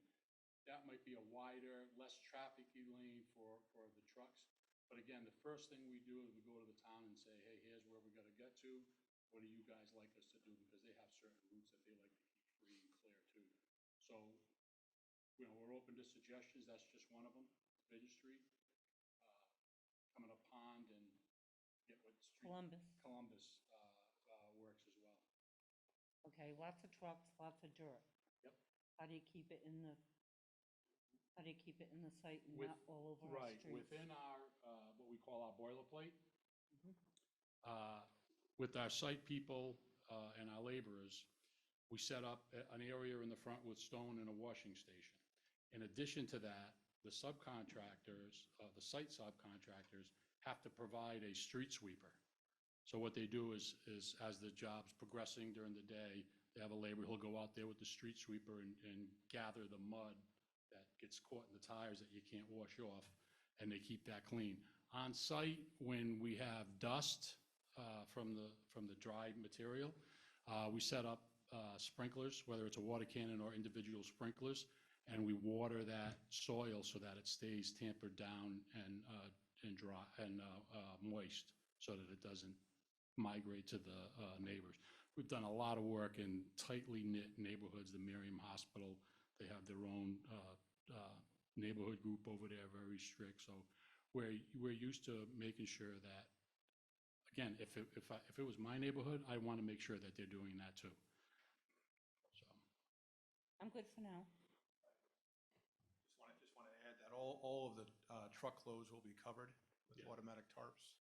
And we do have a policy of no tonal backup alarms, which that tone can travel quite a bit. So we use a white noise alarm, which sounds sort of like this. Whoosh, whoosh. Again, just to reduce the noise impact to the neighbors. Ms. Grant? I know you mentioned that, you know, you would have to continue to look into it and talk with the city and the school department, but I'm surprised, and this is more of a comment, that you wouldn't try to come up with ways to come to the construction site and try to stay away from the neighborhoods. We have a lot of roads that go to the highway that are very much industrial. So I would think, you know, as a I hear you, yep. instead of being a nuisance to the neighbors and, you know, people who work third shift and things like that. That was more of a comment.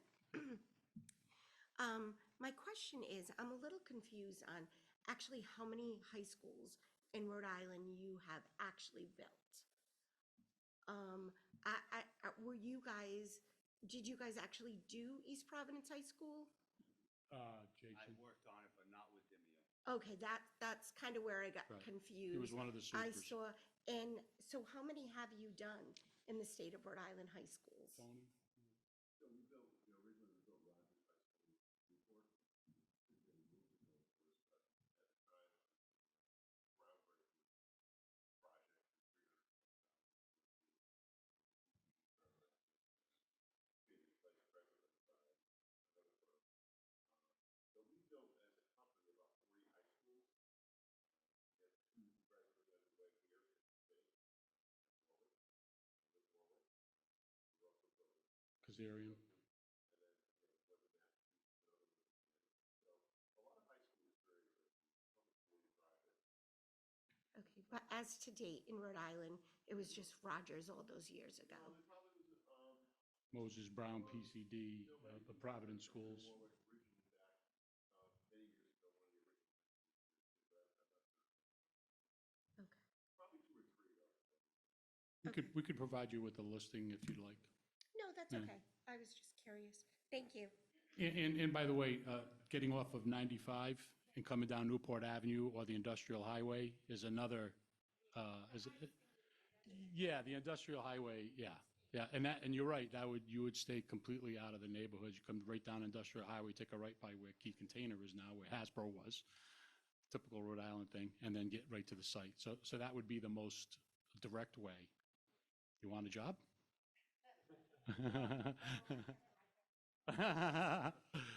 That's what I meant. There's a lot of different ways, and you know, they looked at it that way, and until you actually get out and you start looking and getting the feel of the neighborhood. We'd rather stay out of the neighborhood, for sure. So I know that we're right against the time, so I'll just ask kind of some rapid fire ones. For the Doherty Memorial, you said summer 2024 is their anticipated opening. Was that the original plan all along? It was always going to be summer 2024? Yes, okay. And then you mentioned that a school is going to be completed 2030, a pretty big project. You obviously have Tidewater, multiple other projects going on. You highlighted them. What do you think your capacity is to take on a project like this that's going to run along the same time as all those other projects?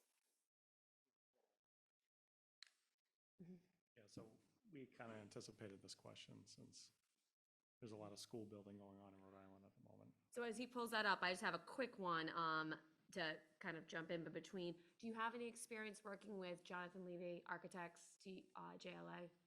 I don't in particular. Tony, do we have? Okay, company? that was just a quick one. Art, I believe.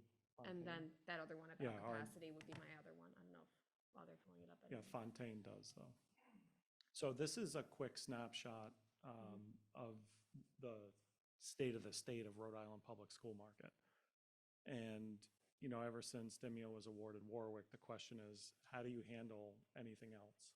And I think this chart says it all. There's a lot of pie left to be awarded, and everybody's going to get their fair share in reality. So to answer your question directly, we are more than capable of handling it. The team that you see here tonight is available. They are excellent builders. I truly believe we do have the right team here. We have multiple teams. We have a staff of professionals of over 175 people. That does not include our partner Fontaine. So between Demio and Fontaine, we're in excess of 250 people. So capacity is not an issue. Okay. Ms. Spinello. Have scheduled for Pawtucket. Are they overlapping in any other construction areas with other? I know the woman said she is working on the school that ends in 2024.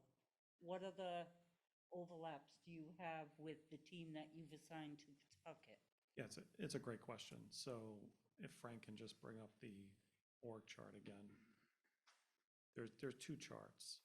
One is the pre-construction chart that Frank had gone over where there's like it looks like an atom with the core team. Those are not full-time equivalents, to answer your question. So people are working on it, and at some points, they are full-time, right? So as estimates come out and reconciliations happen, be able to make that bigger, Frank? Yeah, great, excellent. So Where were you a while ago? So during pre-construction, there's ebbs and flows where people are full-time coming in and out on the milestones. If you could migrate to the construction slide, Frank. So on the org chart, everybody you see there, and the way that Demio and Fontaine staff the projects is we're on site full-time. So your project management team and your superintendents and your site safety are all on site full-time. So when we're in construction, there is no overlap. We don't share resources as a company. We have high integrity as an organization. We do not do that. So everybody that you see on that chart that's designated as full-time equivalent on our proposal is not overlapped with any other project. And last question, how many schools on time, on budget, and how many not? It's a great question. So the most recently completed school was Garden City in Rhode Island. And Costa can speak to it, but it was on time and under budget. The reality is we would welcome any one of you to come out to any one of our job sites right now in Rhode Island. They are all on schedule and they are all on budget. At Garden City, we even saved them $110,000 at the end, then gave that to them to refurbish their Little League. Demio. Just a couple of questions on site safety. Being that it's across from this school, across from Little, trucks coming in and out, particularly the route that we were shown coming down Division. How many laborers do we anticipate on the site? Or just general workers? Calculated this formula that you calculated 145 during the normal business hours,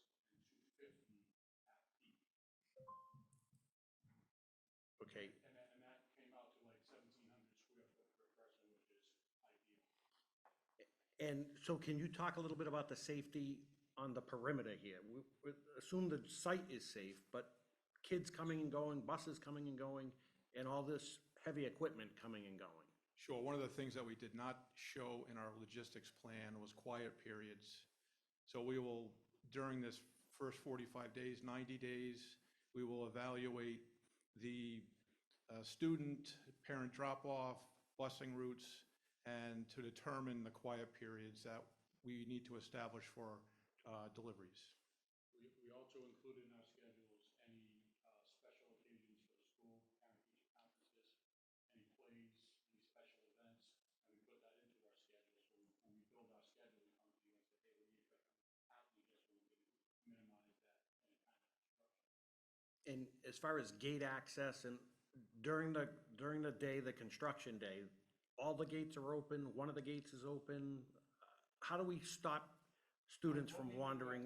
What we do at Meeting Street School, I'm on that job, we'll be finishing that up. In the morning, the gates are closed while the school's getting, the buses coming and people are not home. Then around 9 o'clock, the gates open up and there's people there making sure the trucks are clean off. And then again, at the end of the day, we do the same thing, the gates close, everybody goes in and out of the school, picking up their kids and the buses and the like. And then also, during the construction, if something is to happen, we have,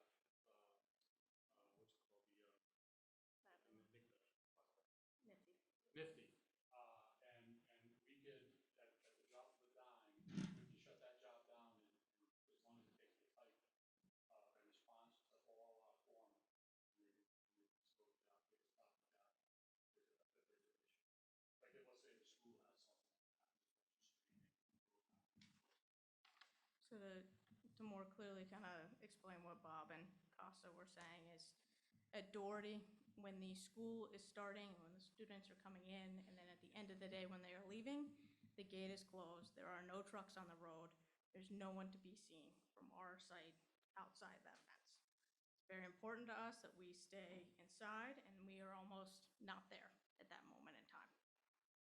That And- separates us. So I'm clear, Doherty is the one you're building side by side with the Yes. existing school? Yes. So And this it- is a little bit different though, right? Because it's not side by side on the same property, it's. Across you've- the street. Right. And we understand that. So Doherty is side by side, but we are on, as Mark said earlier, one of the busiest intersections in the city of Worcester. It is 4 lanes wide, a lot of cars and traffic just in general. And the students are crossing said street to go down the road to catch a bus, a city bus, to get out of the area. So it is just a really busy area, and that is why everything is closed. And we don't have unscheduled deliveries. Yeah. They're not accepted. We have, in our boilerplate again, it's listed of when you can make deliveries. The And no superintendent- trucks the s- idle. Yeah, no on the trucks idle, road. no showing up at 6 o'clock, taking the change and dropping them, Yes. to move the trucks. That doesn't happen. The superintendent has a board, and they have to list 48 hours in advance when they're having deliveries, to take it delivered. Because what you don't want to have is deliveries coming with trucks queuing up on the sidewalk. That's not going to happen. And what you need to make sure that that doesn't happen is you need a superintendent that leads out there. He demands their response, their respect, and he gives them their respect. If they're not going to do what we ask them to do, it's really not a question they're gone. Because we can't afford to have anybody get hurt. This is an important question. Do we answer your question? And I just want to make certain. Yeah. Just more so from, so if we have multiple gates open, do we have somebody at each gate ensuring that the only people, because it's not just students, right? It's people wandering around the neighborhood, somebody looking to get a better view that goes in there. Well, I didn't want to say you, Ms. Spinello, but, Your picture's going on the board then. I just want to make sure that it's a big site. There's a lot of the public gathered in this area. Add another 150 to 250 on top of it. There's going to be a lot of moving parts here. And we want to make sure that our students and the community at large is safe. We've done a tremendous amount of work in active, tight-knit neighborhoods in Marion, over at Green Street, for instance, Women and Infants were out there, major road where we keep the gate closed. Right. The last thing you want is somebody walking onto a job site, or somebody thinking they're pulling up to the hospital, going through the construction site. And so we were very cognizant of that. Anything else for Demio? All right, thank you very much. Thank you.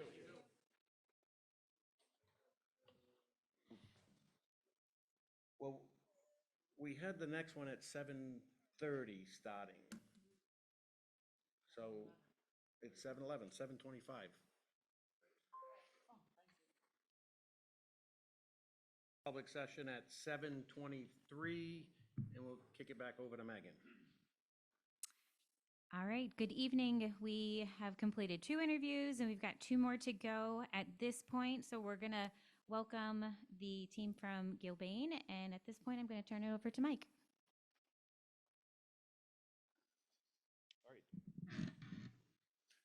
Thank you, everyone, and good evening. Really appreciate the opportunity to present today. We're really excited to be here to present our team and our approach to this exciting and challenging project. For those who don't know me, my name is Mike O'Brien. I'm a senior vice president with Gilbane, and I lead our New England division. I was born and raised in Rhode Island, and I've been with the company for 30 years, my entire career. And over that time, I've been involved in numerous large-scale K-12 projects across New England, much like this one. And I will bring that expertise to this project. On the screen is our agenda. As you'll see, we've structured it to follow the questions provided by Colliers. To make things a little easier, we've provided this placemat, and on the placemat are all of the questions and the slides where we will be answering those questions. So certainly, if you don't feel we've covered something, ask a question and we'll be glad to answer it. Next up is the org chart for our entire project team, and that's also on the placemat. We've grouped our pre-construction team on the left and our construction team on the right. Our team was deliberately selected based on their experience and their availability. There's no secret in Rhode Island, the K-12 market is very, very busy. And I'm sure that one of the things that you're looking at is, are we getting a dedicated team? And you have my assurance that Pawtucket will receive a dedicated team, the team that you see before you today. We have not committed these folks to any other project at this time. If you select us, this will be your team. I want to highlight the staff that's here before you today. We've chosen to bring quite an entourage, as you've seen. That's because this is a very important project for us, and we felt it important for you to see our team, to meet them, to understand who we are. Not everyone will have an opportunity to present tonight. We just don't have the time, but they're here for Q&A, for discussion afterwards. I do want to highlight a couple of key folks from our team. We have Tony Mergito with us, who's our principal in charge for the project. Tony has been involved in virtually all of our K-12 work in Rhode Island for the past 15 years. We also have Carlos Neves. Carlos is our senior project executive. He will lead this project from cradle to grave, from day one to the very last day, and then some. This is a very large project, and it requires someone who knows how to deliver a project of this size, scope, and complexity. And Carlos has done that. Carlos led the team at East Providence High School, which is the largest K-12 project completed in the state of Rhode Island. And he's currently wrapping up a 3.0 million square foot distribution center in Central Mass, which had upwards of 450 tradespeople on site at peak manpower. You need someone like Carlos running this project. With that, I'm going to turn things over to Carlos, and he'll lead us through the rest of the presentation. Thank you. Thanks, Mike. So again, I'm Carlos Neves. I'll be the senior PX for the project. A lifetime Rhode Island resident, born and raised in Providence, Rhode Island. Spent a lot of time in Pawtucket during my days. The site, special to me as it is to most of the folks here. I was able to actually throw out one of the final pitches, first pitches at McCoy Stadium a couple days before it closed for that 2019 season. So I'm very excited to have the opportunity to try to not only build upon this site, but also contribute to this community. So like Mike said, we break up our teams really into pre-construction and construction. I myself will be there throughout the entirety of the job.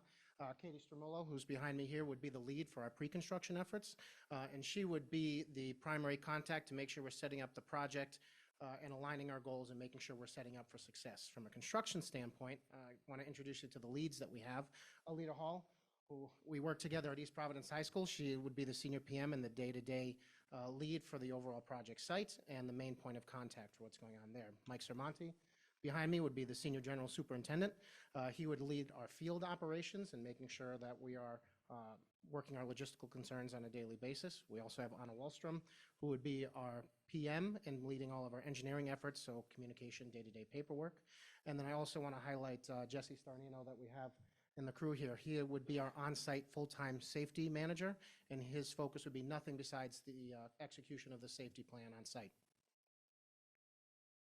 So just to reiterate what Mike said, so everyone here has experience locally here in Rhode Island with projects of a very similar nature. So both project type, project size, and the same type of logistical concerns. And that is why all of these folks were chosen. We have the bench of Rhode Island folks to be able to put people here that are not on any other project in the state at the same time as this. Just to talk a little bit more about our experience, Gilbane is the nation's largest K-12 educational builder. So in turn, we are Rhode Island's largest K-12 education builder. That means that we have the most experience to deliver these projects as owners need them. Specifically to talk about Rhode Island experience, I do want to talk about East Providence. If you see on the placemat in front of you and on the slideshow, a lot of the faces that were at East Providence are here today, because that is a team that can deliver a project like this when you need it and how you need it. And East Providence, I would like to highlight, was delivered on budget, on schedule, and met all of the state needs in terms of MBE, WB participation, and state reimbursement. So we had all of those to make sure East Providence could start off with successful there. Just to talk about experience with the project team, obviously we have experience with City Pawtucket and Pawtucket Schools at Henry Winters, and we obviously have many, many jobs across the country and locally with Colliers and DLR and Jonathan Levy. So what that means is that we have the ability to align ourselves quickly so we can get off the ground quickly and get this project off to a successful start. Good evening, Katie Stromolo. Sorry about that. Katie Stromolo, 18 years with Gilbane my entire career, and born and raised here in Rhode Island as well. So what we're looking at right here is our decision timeline. We will be spending about 8 months together during our design phase, and I will be leading the 50-person resource team, which will be at your disposal during this time. We call this the decision action timeline, as we will be making on this project anywhere from 800 to 900 decisions together on your budget, on your program, and on your schedule. Gilbane has seen through 30 plus K-12 projects through the RIDE process successfully. Our main goal in this pre-construction phase is to get us to start to construction. We have already done our homework. Our SD estimate is check done. We have it here to share with your team today. The critical step of doing the SD estimate has told us a lot of details about your job, starting with you're penciling at about $668 per square foot, which, comparing to our historical benchmarks on our most recent K-12 schools, so about 8 of them, you're right in the middle of the pack, with our average being about $718 per square foot. So it's a great starting point at the point you are in your project right now. It is our responsibility to provide the most program flexibility to you. So by identifying value engineering options now, we're establishing a stable of choices for the client team to have should we decide that we want to exercise some of our VE options, which we've identified about $15 million worth. So I'm going to ask Joe to highlight a few of the details. Absolutely. Thank you, Katie. Hi, Joe McCoy. I'm the chief estimator with Gilbane. No relation. I've tried to use that at the gate previously for tickets, but I've been with Gilbane my entire career, 34 years. Most of that's been spent in pre-construction, and so it's my role and responsibility to really deliver a quality project on budget. Now, by doing the estimate, it's also given me confidence, but also enabled me to look at some of the design features on your school, starting with looking at the site, right? There's always opportunities to save money on site. Nobody wants to spend a dime more on pushing or trucking dirt than we need to. We think on this site, rammed aggregate piers, which is a ground improvement technique, is better than over excavating organic materials, which is pretty expensive. Also means there's less trucks leaving the site with the exported material. Looking at the envelope, this envelope is very familiar to me, having done the Dearborn STEM School in Roxbury, Massachusetts, with Jonathan Levy design, as well as the Driscoll School in Brookline, which was just completed. There's a lot of similar features on the exterior wall, a lot of undulating design features, which in this case, I think there's some opportunities there for potential savings too, utilizing prefabrication. And then lastly, looking at the cast-in-place concrete and the structure, you don't see very often school projects with a cast-in-place concrete core. Here, it makes perfect sense. We did so at the Driscoll School, another Jonathan Levy design. But by doing that, it allows you to reduce the amount of structural steel in the building and reduce those floor-to-floor heights. So I think these are three great features and opportunities. Now, why do value management when we're so close to the budget? We're less than 8% apart, and that's carrying very responsible levels of contingency right now. I think it's always good to provide value management, even when you're right on budget, because that's, shows our due diligence as your advocates. Some smart ways to save money here, I'll just highlight the first one, is utilizing, well, the geothermal right now is an ad alternative, about $15 million. But by deepening the depth of the wells, we could reduce the size of the well field, and we've done that on other projects, could potentially save $2 million, making that alternate more affordable. Next, going to the envelope, by looking at a couple of features, you've got over 138,000 square feet of masonry, brick and block. By just tweaking the size of the brick slightly larger, you can save potentially $1 million right there. There's so much square footage of brick, it's what we term a money wall in masonry, right? You get the better productivity. And lastly, prefabrication has often been done by our subcontractors. Traditionally in the MEP fields, we're starting to see it done more and more with exterior wall framing. All those studs, and that's an actual picture of the Driscoll School, were cut in the shop, pre-assembled and brought to the site. It meant cost savings, safety, and better quality control. So the whole point is to lead into procurement without any surprises. Hi, everybody. My name's Alita Hall. I've been with Gilbane for 24 years. I spent the better part of them building schools in Rhode Island and across New England. Most recently, I specifically spent them building high schools with a high career tech program. I was the day-to-day on-site for East Providence High School. I am currently the day-to-day on-site at Rogers High School, and I really hope that I get the opportunity to bring that experience, those lessons learned here to Pawtucket for your high school. And that starts with procurement for me. So when we talk about procurement, we talk about two things, like really specifically, we're talking about material and equipment, being able to get to the site when you need it, and we're talking about qualified, capable trade contractors that you want to work with throughout your buyout process to help you with your budgeting. So we look at that holistically at Gilbane. We try to identify early bid packages to support the schedule, and to find out which materials we do need to release. We do market research. We publish studies on a quarterly basis that keep us up to date to make sure we are properly targeting early release packages. We like to use design assist as an approach. I actually very successfully did it at the South Street Landing job for the MEP trades. We worked with Arden Engineering, the Pawtucket contractor, actually up the street. We got them involved early at DD, got a design assist contract with them. They worked with the design team. It helped us to be able to identify key equipment, get it on site on time, and the added benefit of cost savings, because they worked with them starting from DD to finalize the design down to the target budget.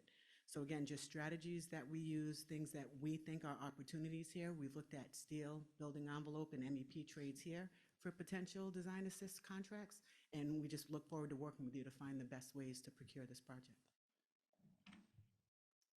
Another major component of our procurement process at Gilbane is evaluating our MWBE strategy. So we fully understand the state requirements of the 15%, the 7.5, 7.5 split, and also the RIDE reimbursement eligibility in securing that reimbursement. We have taken a deep dive into our pre-qualified subs at Gilbane and what would be appropriate for those subs on your specific project. So between our prime contractors, which is 100% of the contract value is awarded to them, and our supply community, we've evaluated that this project identified about 16.6% of opportunity with our pre-qualified subs as it stands today at Gilbane.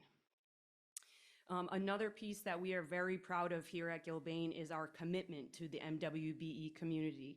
So you'll see on the top right-hand corner, we've achieved 17% on 2 of our most recent schools participation, and that is when the participation requirement was 10%. And then our Gladstone and Johnston schools, which are actively in construction and almost done with procurement, which is why it says trending, are trending in the right direction to that 15%.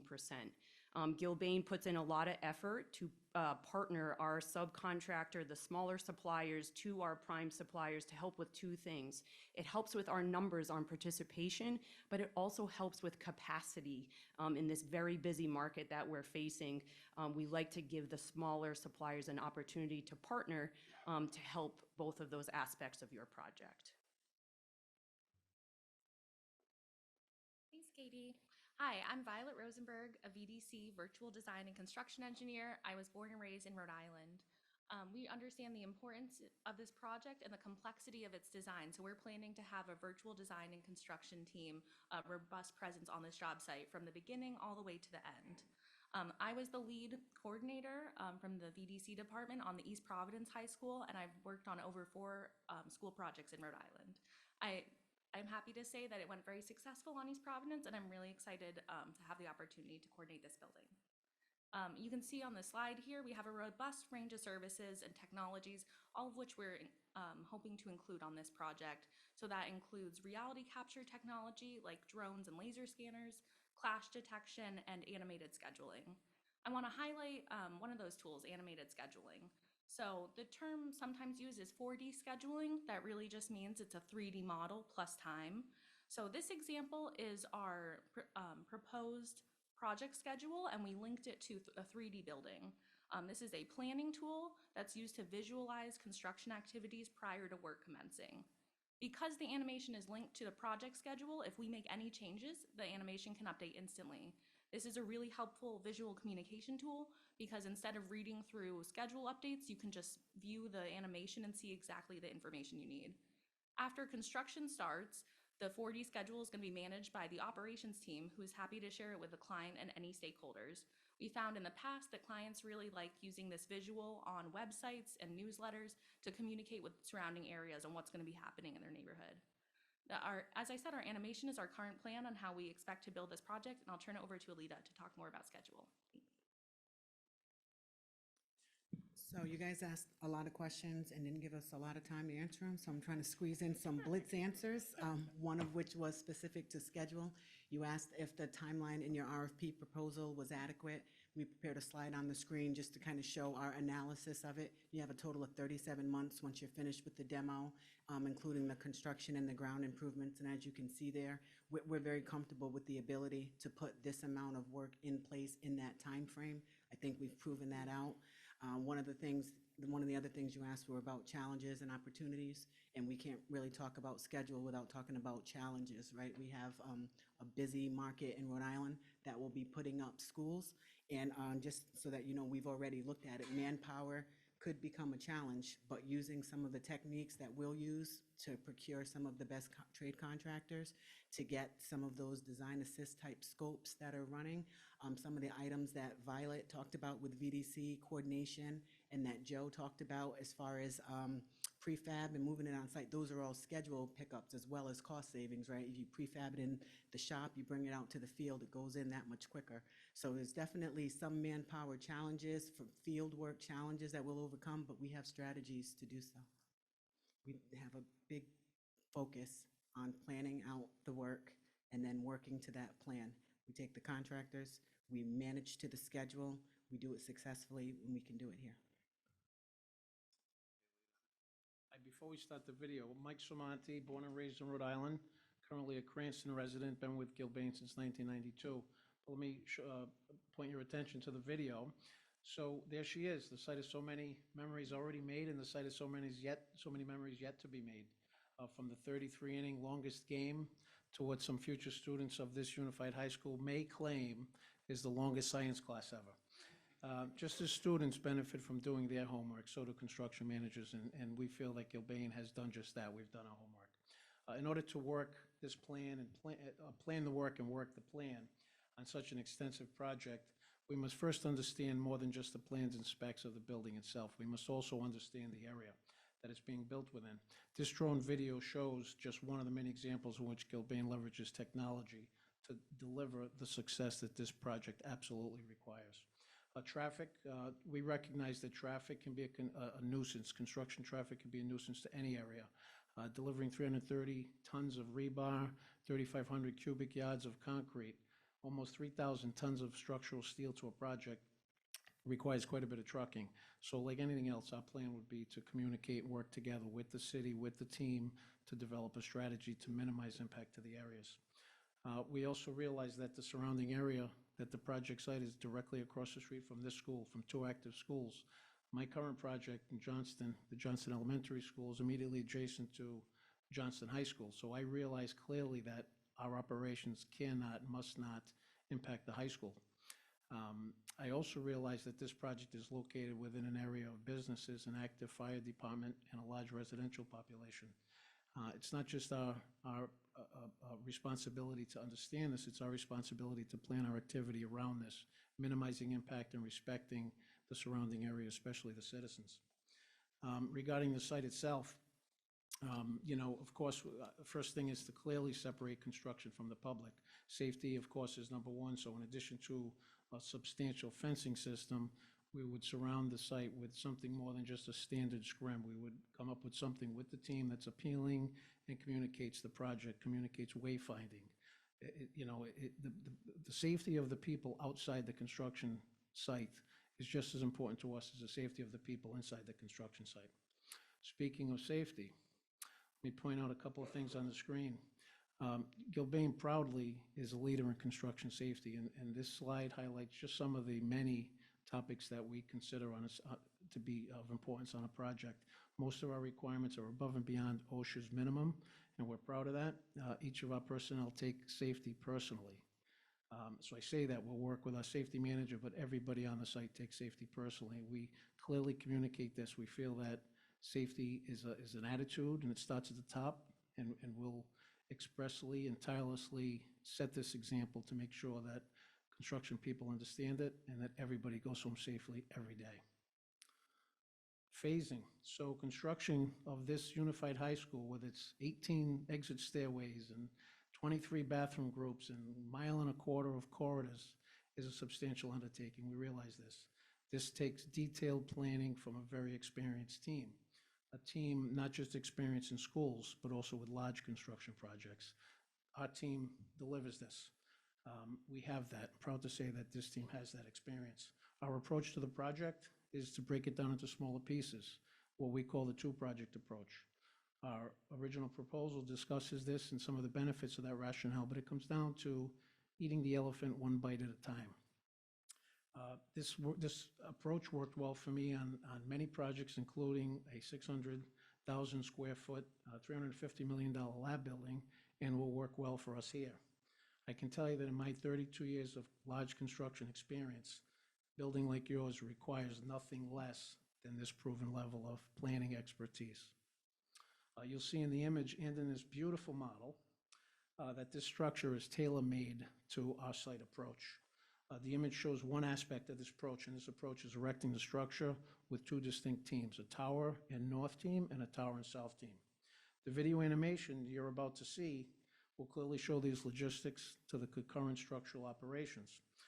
However, we do recognize that the stadium demo, prior to stadium demo, there's an opportunity to possibly begin foundation work and site utilities early, and we'll explore that with the team further. But we also realize that demo of the existing structure has concerns of its own.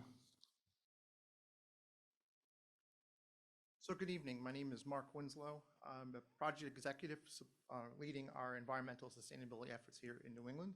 I've been with Gilbane for 25 years. During that time, I've supported every K through 12 project within New England area. I see myself more as a risk manager, more to make sure that there's no impact to local community, but also for budget certainty. We want to make sure that's on track. As a team, we'll work together with your consultants, looking at the current documents as well as the existing conditions. You know, we understand the age of the stadium, that we're going to encounter asbestos materials, lead containing materials, PCBs, and the known soil contamination, the lead, the arsenic, and the polyaromatic hydrocarbons. I like to say during the pre-construction phase, we make your unknowns known. This really, the goal here during this deep dive is to eliminate uncertainties. So identify, eliminate those assumptions. By eliminating assumptions, you're freeing up cost. By identifying unknowns, you're avoiding scheduling impacts. In the end, we want to make sure we have clear, concise, biddable documents with no ambiguity. As you can see from the video, erection in our plan begins at the center structure. The center tower and radiates away, always working on opposite sides of that tower. This creates an efficient job site that always provides clear access to each of the 4 to 6 screens that we envision, as well as sufficient laydown area. I hope that the animation, which I think we may be having some technical problems with, apologize for that. I hope that the animation, and we can certainly share that with you at a later date, but I hope that this animation visually shows you the workflow efficiency that this well-thought-out plan has provided. Any good builder knows that an efficient job site directly impacts all the aspects of a project, including safety, quality, schedule, and cost. And similar to our culture of safety, we also deeply value the quality of our work, especially in doing things right the first time. Hello, my name is Mark Rodriguez. Been superintendent with Gilbane for 15 years now. I will be the superintendent leading the quality control efforts on this project. And while construction is underway at this point, quality control efforts started before we put a shovel in the ground. Our site-specific quality control plan will be bought out with our trade contractors, which means it is a binding document. Prior to mobilization, we will hold kickoff meetings and pre-installation meetings on critical activities so we can properly plan the work and set ourselves up for success in the future. We also have a very thorough shop drawing and submittal review process where we check the products that our trade contractors want to work with against the project documents to make sure they're in alignment. And then lastly, with the right products in hand, we will work with your design team to build mock-ups and benchmarks, which are physical representations of the final product in the field, so we can set the expectation for quality for the duration of the project. So I realize we're running a little short on time, but again, back to my piece about efficiency, it's all about efficiency and taking advantage of the opportunities that this provides.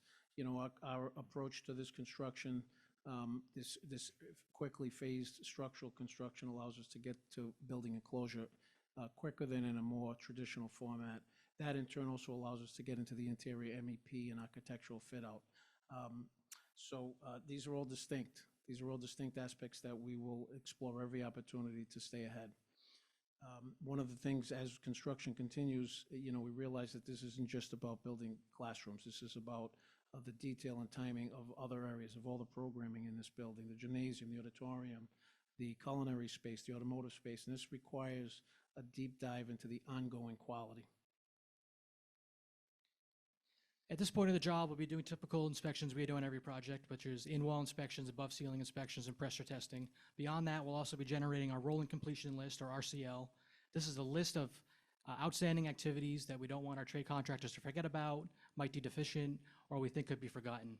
This list isn't generated at the end, it's generated and added to throughout the entire duration of the project, so nothing is forgotten, everything is tracked, and we see everything to completion. During this phase of the project, or potentially a little sooner, I'll also be tasked with visiting the facilities for any critical architectural, mechanical, electrical, or plumbing items to confirm they're being built to the drawings and function as they should. One additional point to make, and perhaps one of the most important things of delivering this building to you on time, is the eye towards completion from day one, before we even put a shovel in the ground. And there's a lot of planning that goes into that. So getting your certificate of occupancy, which is what we're all here about, doesn't happen overnight, doesn't happen at the final week of testing. It is a project-long process.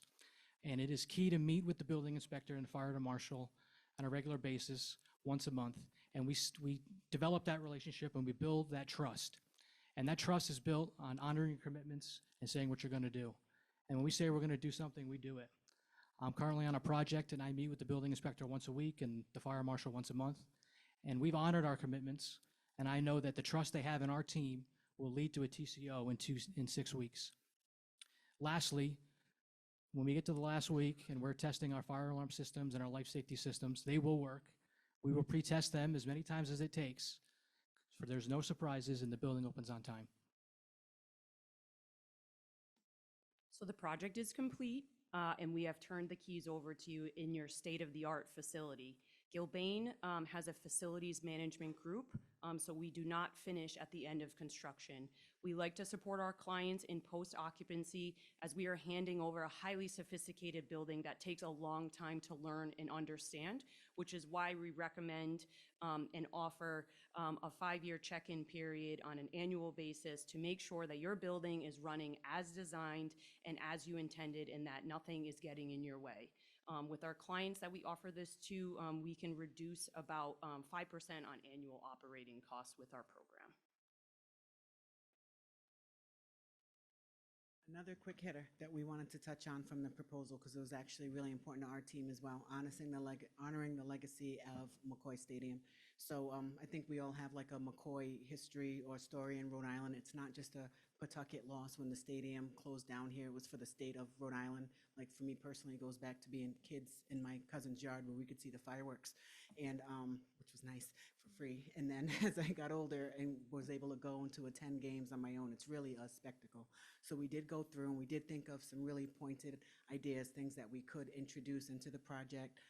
You know, simple things like reusing the Ben Mondor statue somewhere on the campus at one of the athletic fields or entrance at the athletic corridor there. Maybe taking a timeline of the history of McCoy when you walk into that gym lobby and go down around and by the locker rooms, taking that space to be able to lay out a history of it via mural or banner. Another cool idea they had was to put like maybe home plate, take that, cast it in. When you walk in, cast it into the concrete slab as you walk into the building and you're crossing into home. So it's definitely something that we looked at, and it's definitely something that we really want to work to incorporate something meaningful early up front so that there's impact. So as we come to the end of our presentation, I just wanted to address capacity again. I think everybody knows that most communities in the state of Rhode Island are finally making the appropriate investment into their schools, and obviously that creates a lot of projects that are going on at the same time. Gilbane is the only company here that can provide you a Rhode Island-based team that is not committed elsewhere, that has the experience on an exactly similar type of project, and we have the bench nationally to pull in whoever we need to provide expertise to get us to that successful finish.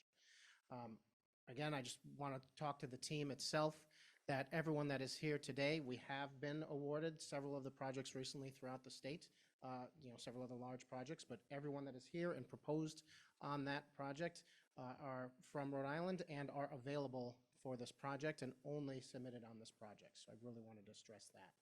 So with that, I would open up the floor for questions. I do just ask if we can have a minute or two for Mike just to make a closing when questions are over. But please, I open it up to the floor. Open it up for Q&A. Anyone?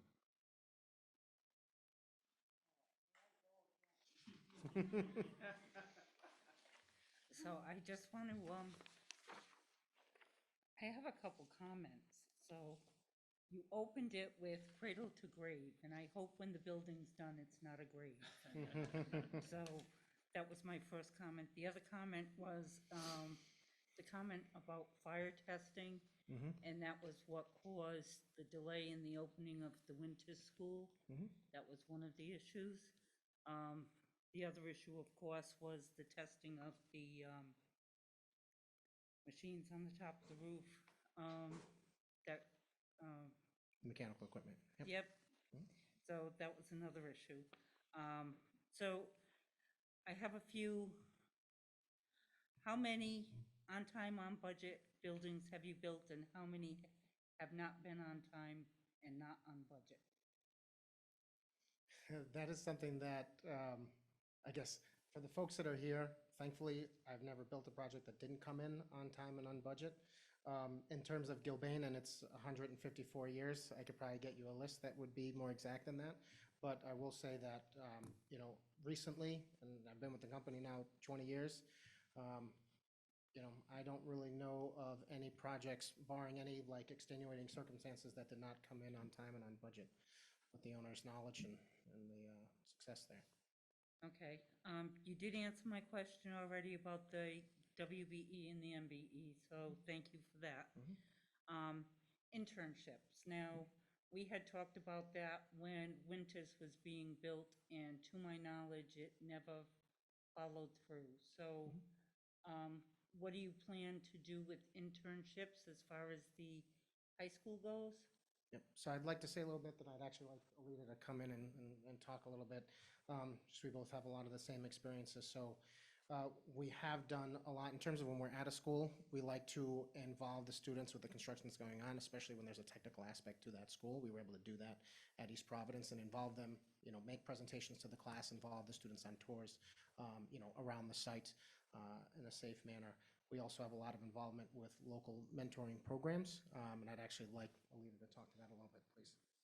Yeah, well, I think Carlos and I kind of both started out with ACE mentoring way back when it started in Rhode Island, and it's actually been pretty meaningful throughout. We actually have many former ACE students who are now full-time employees at Gilbane, so it was nice, a nice little way to have them here. Like, I feel like they've been my kids since they were like 14 or 15, and now they work for me, and I have to remember they work here, right? They're not my interns. But to that end, we do whatever is in the powers and limits of the job in the trades. We are looking, especially with the career tech schools, and I've actually spoken to a couple different people on like the union level to try to get some of that involvement, to get some of the spokesmen from the union to come and potentially get some field exposure type of internships for students. So there are things that we're kind of developing now that I think would be in line and in place by the time this project started, that we'd be able to take advantage and engage the students in a more meaningful way. Winters too, and it didn't happen, so, I need to know that something will happen. Well, again, like even right now at not East Providence, I'm at Rogers now. So again, sometimes the timing and scope kind of gets in the way. But I mean, to date, we've done presentations with the classrooms there. We actually took all of the girls in the construction tech program out to lunch for National Women in Construction Week. And me and the ladies on my field team, and we sat and we ate. And I'm like, actually right now in the process, we're trying to schedule a tour of the building for the seniors graduating from career tech, because obviously they won't have the opportunity to go to class in the building, which is, it's sad for them, right? So again, I feel like Winters was probably on the tail end of COVID, as East Providence was. We had some really good intentions at the East Providence High School too. And then we started and COVID came and it kind of shifted focus of mingling and things. And so, but now that we're beyond that, we've been finding meaningful ways to do it at Rogers, and we're going to continue for the next, year or so while we finish up. Okay, thank you. Next question, who takes care of PLAs? I can answer that question. Okay, so we have a very strong PLA. We like to employ the people that live in the city of Pawtucket. So they may not be in a union. So we have agreements right now with Baldwin that should they run short on labor, they will open it up to the workforce from Pawtucket and allow them to come into the union. So all of the unions have signed on to that. Great. What does Gilbane offer? So we offer, so obviously a feasibility study has to be done first, obviously, before any project kicks off. We don't see any reason why this wouldn't be a perfect job to have a PLA on, as most of all of the other schools recently.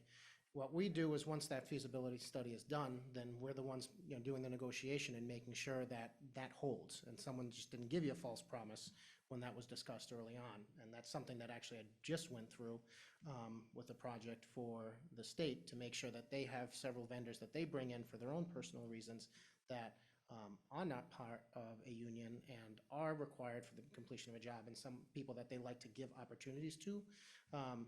And that just really comes down to the relationships that we have. I will tell you, there were a number of vendors that don't have the ability to sign on to the PLA for this job that I just negotiated through. And the conversation I had with the head of the building trades was all of 7 minutes. And he trusted us to make sure that we hold the people accountable for the requirements of the PLA, but also understanding that if we're coming to them and saying, these people need to have an ability to participate here, that we're doing so with a lot of thought and not just, the idea of taking work from other locations. So really, it's that, our relationships there, and our experience with negotiating them. Okay, communication with our neighborhoods. Yeah, I'd actually like to turn that over to probably Alita and Mike. Somebody else can jump in anytime. I got a list. So that's actually another big part of what I do as part of my day-to-day, right? I will have regular meetings with the superintendent. I'll have regular meetings with the principal over here at Jenks and is it Little Elementary School that's on the other side? Like, it's our obligation, right, to make sure that people, the schools especially, are informed about what's going on, like loud or noise driving activities that might affect school or school operations, and coordinating with them, right? We But may. the houses. Similar, The houses. and we'll do the exact same thing with all the neighbors and the surrounding area. So if you saw, well, you guys know better than anybody, right? But if you look at the map there, you immediately see how the whole back row is houses. So there'll be communications. We will work with wherever whether you have a newsletter or website, whatever it is, we'll work to provide content that'll give updates to keep everyone posted on what's going on in construction. And then if there's any activity on site that affects neighbors, then we go through standard, notification procedures, postings. We'd be present for any community neighbor meetings that you might want to hold.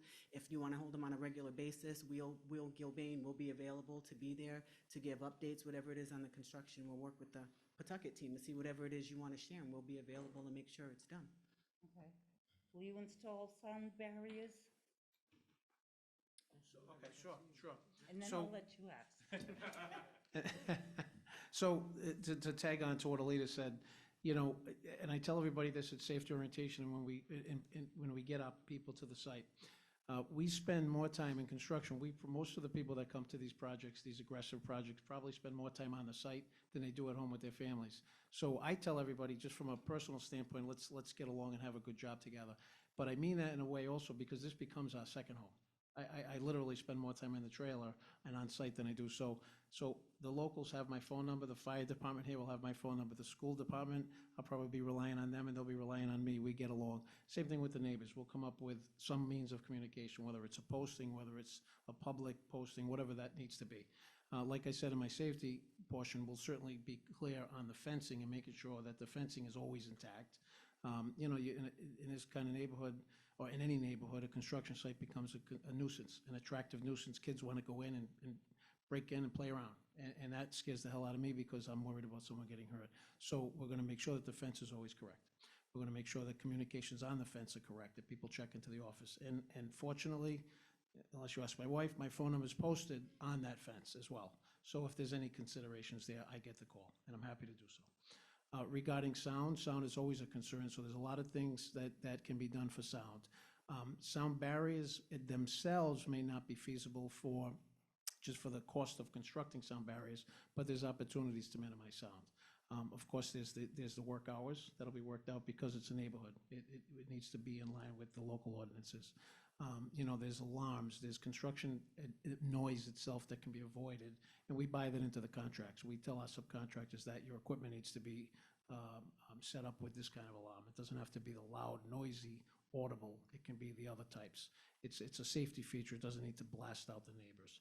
So we would look at all that and work in accordance with the ordinances, of course. But but of course, I wouldn't lie to you and say that it's going to be quiet. There's still construction, but we will do our best and work with the team, and we'll stand up and take the hits and avoid them. Mr. Shalom. Thank you all for coming. Someone stated, I think it was you, Ms. Hall, when it came to the timeline and unforeseen issues, though it was worded staff, and although I think someone said Manning, but staffing could be a problem, and that's an unforeseen issue. Are you having a staffing issue at Rogers or any of your jobs presently? No, I do not currently have manpower issues at Rogers. We're staffed up for the project. I mean, every now and again, you get a trade contractor who mobilizes, and they do, but again, we come in, we're Gilbane, we say this is the number of guys you need on site and what we bought in our contract, and it's corrected. So there's no issues with staffing that are holding up production or productivity at Rogers High School. And I'm actually kind of proud of that because I was nervous with the bridge and the bridge traffic, like I have to drive over it every day to get to work. And I'm actually pleasantly surprised with how the manpower has been. We're up at about 120 guys now. We're hitting full swing, and so far so good. Okay. That's all I have, Chairman. Thank you. I had one, can I add one thing to that? In Johnston, we've got, no, I want to, because this is, we're proud of this as well. In Johnston, we've got some contractors who have quite a bit of work in Rhode Island, and they told us that they were not going to be able to have the full crew size that they would like to have. So what they've chosen to do is work some selected overtime on their dime. They're planning overtime into their own work, and that's how they built it into their project. So they'll do the same amount of work at the end of the week just by working longer hours. So there's one technique of doing it, and we buy our projects to milestones. So we don't necessarily tell people you need this many people on site. We tell them this is what you have to get done, and here's when you got to get it done. And then we work together to figure out whether that's crew size, work hours, whatever. So that may be an hour or two in the afternoon, it may be a Saturday, of course, all within noise ordinances, but whatever the project would allow. You're welcome. Anything else? Ms. Grant?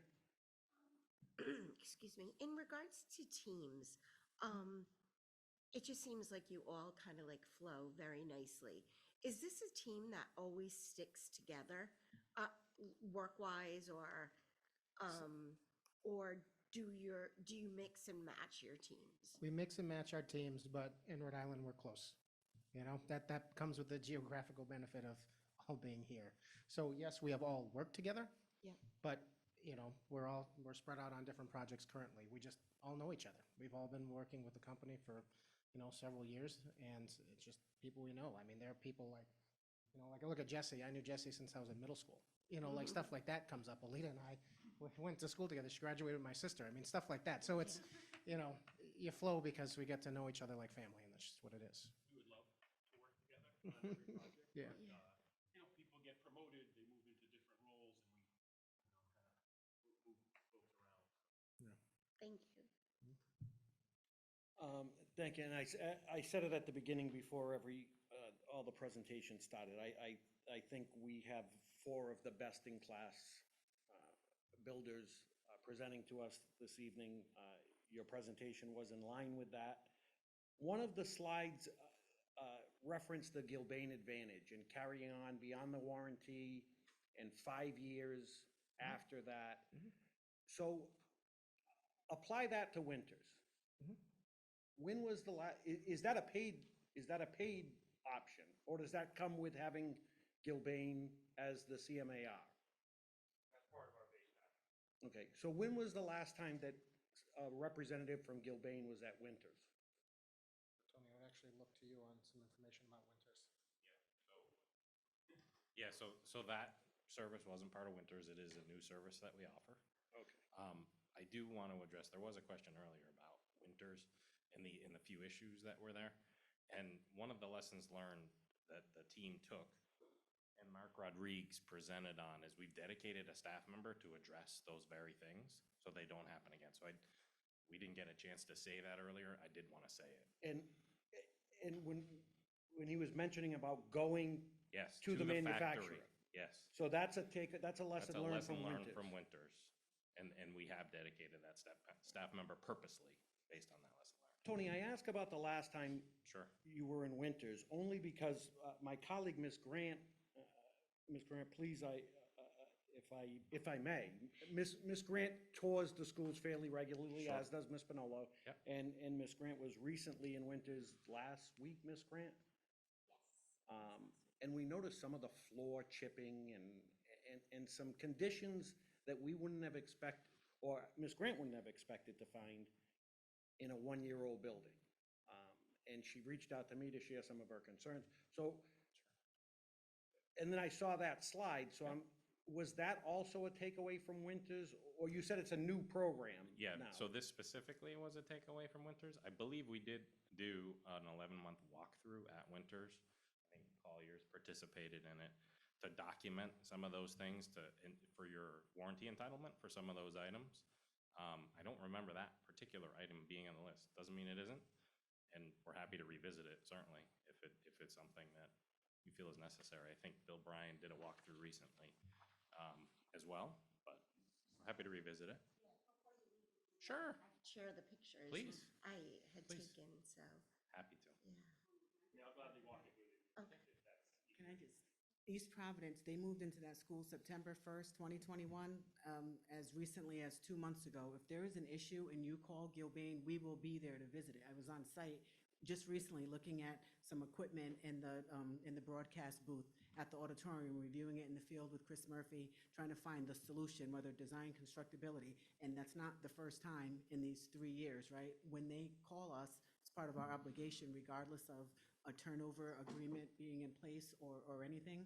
If we've done your job, I hope you know, pick up the phone and call us. Somebody will be there and we'll check it out and we'll quarterback the issue and we'll resolve it. And I don't mean to interrupt, and I will be honest, in that particular instance for the floor, I don't know for sure. It was shared with me. I went into the room. I don't know if the actual school building has troubleshooted it correctly. So, and I say that because I don't want anyone to think that I'm saying that you guys are overlooking it, because that might not be the case.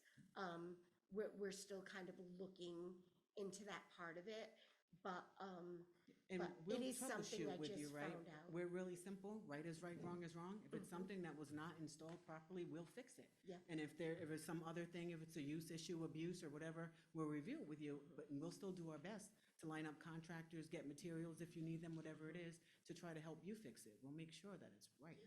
No, thank you. And then one last question for Mike, if I may. Yeah, Mike, I wrote down, Mike appears confident.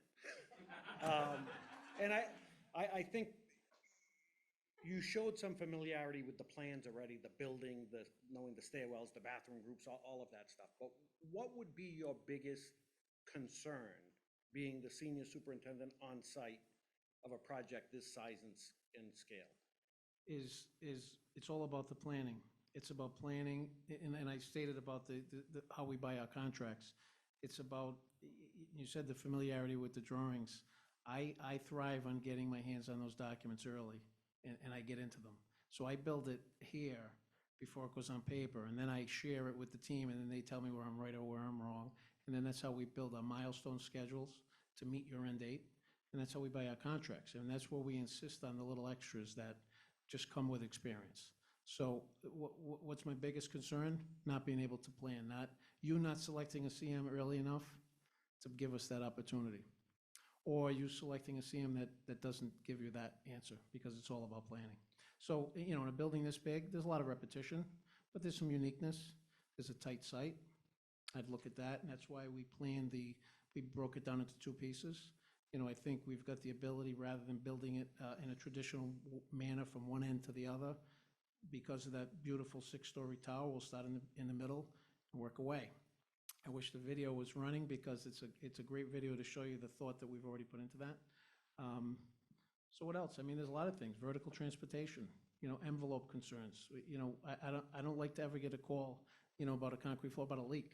So I spend a lot of time on the envelope, making sure that the detail's correct, that I know, because we subcontract the different activities, I want to make sure that everybody knows where they're leaving off and where the next person joins. So it's getting into the details, planning, buying it properly. And the other thing I do, some of my best friends in the business have been relationships I built with architects. I still have them in my phone. We send pictures of food at Thanksgiving. We work through details together so much that we develop a relationship. So that's what I do. And just for clarity, Mike, so you're involved in the planning from when? The get-go, pre-construction? Throughout pre-construction, yeah. I mean, a project this size, it would be throughout pre-construction. So, as the plans develop, at this phase, I would take a deeper dive. I mean, we've done quite a bit of a deep dive now, but I would get into it even more. If we were chosen, that would be a big part of my work week. And I'd get into this in a lot more detail and make sure that the bigger things, go general to specific, and make sure the big things are not being overlooked. That we have the information we need in time to be able to purchase this for our phased construction. Then I'd get into the final level of detail. So it would be pre-construction right through buyout, and of course through the execution of the project itself. One of the areas where Mike's participation is valuable is in defining what the general requirements are, how the job's going to get built, what do we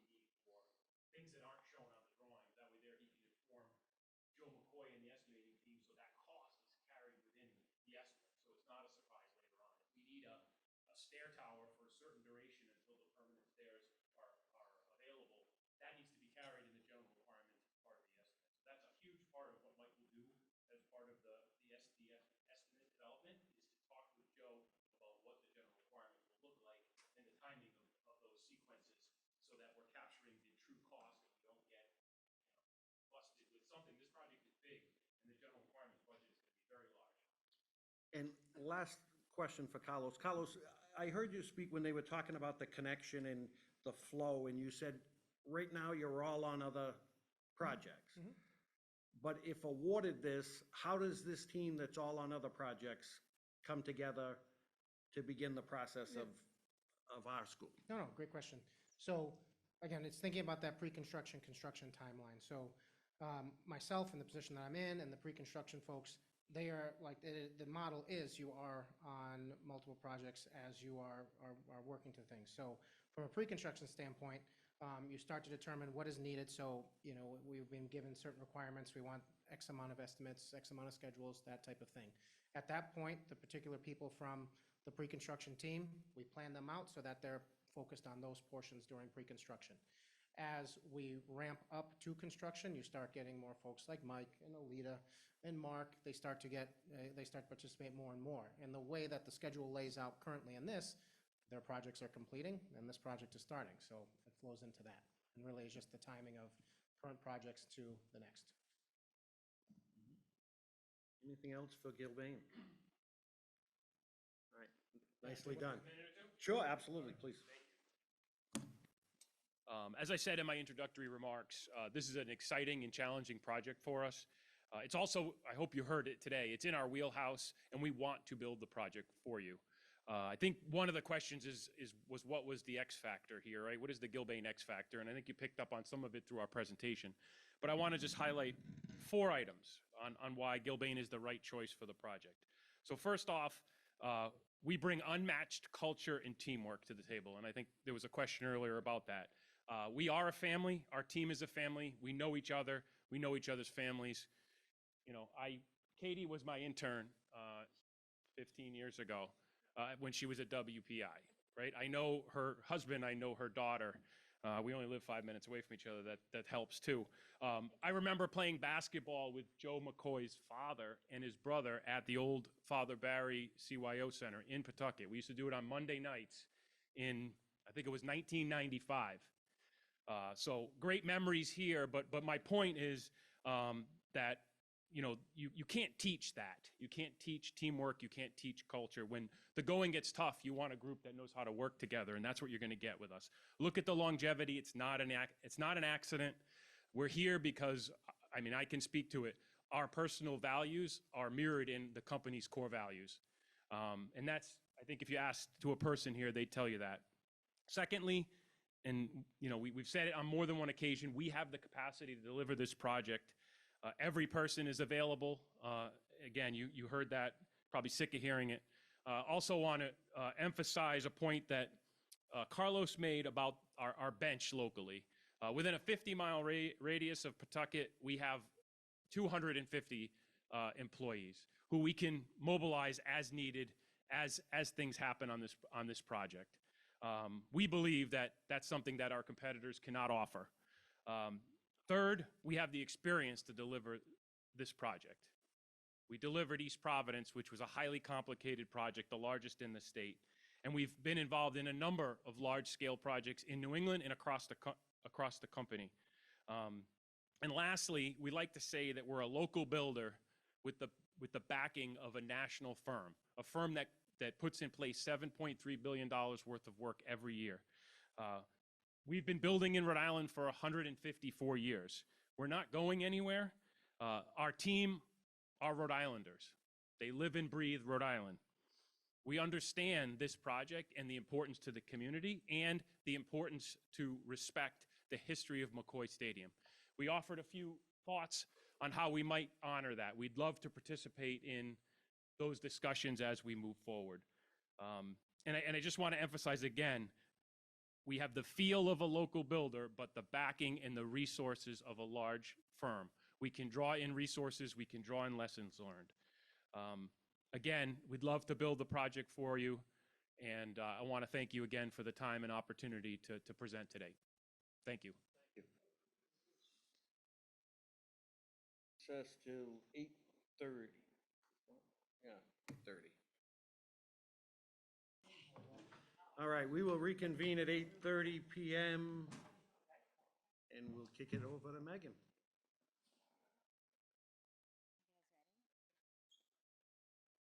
All right, here we are with the last interview for the evening. We have here with us Shamit Design and Construction, and I'm going to turn it over to Chris. Good evening, ladies and gentlemen. My name is Chris Maury. I'm Senior Director, Shamit's Rhode Island office, and extremely excited to be here today with our team presenting our approach to the new unified high school for Pawtucket. 3 words come to mind in describing our team, but not only that, our approach to the project. The first, knowledge, conviction, commitment. Knowledge.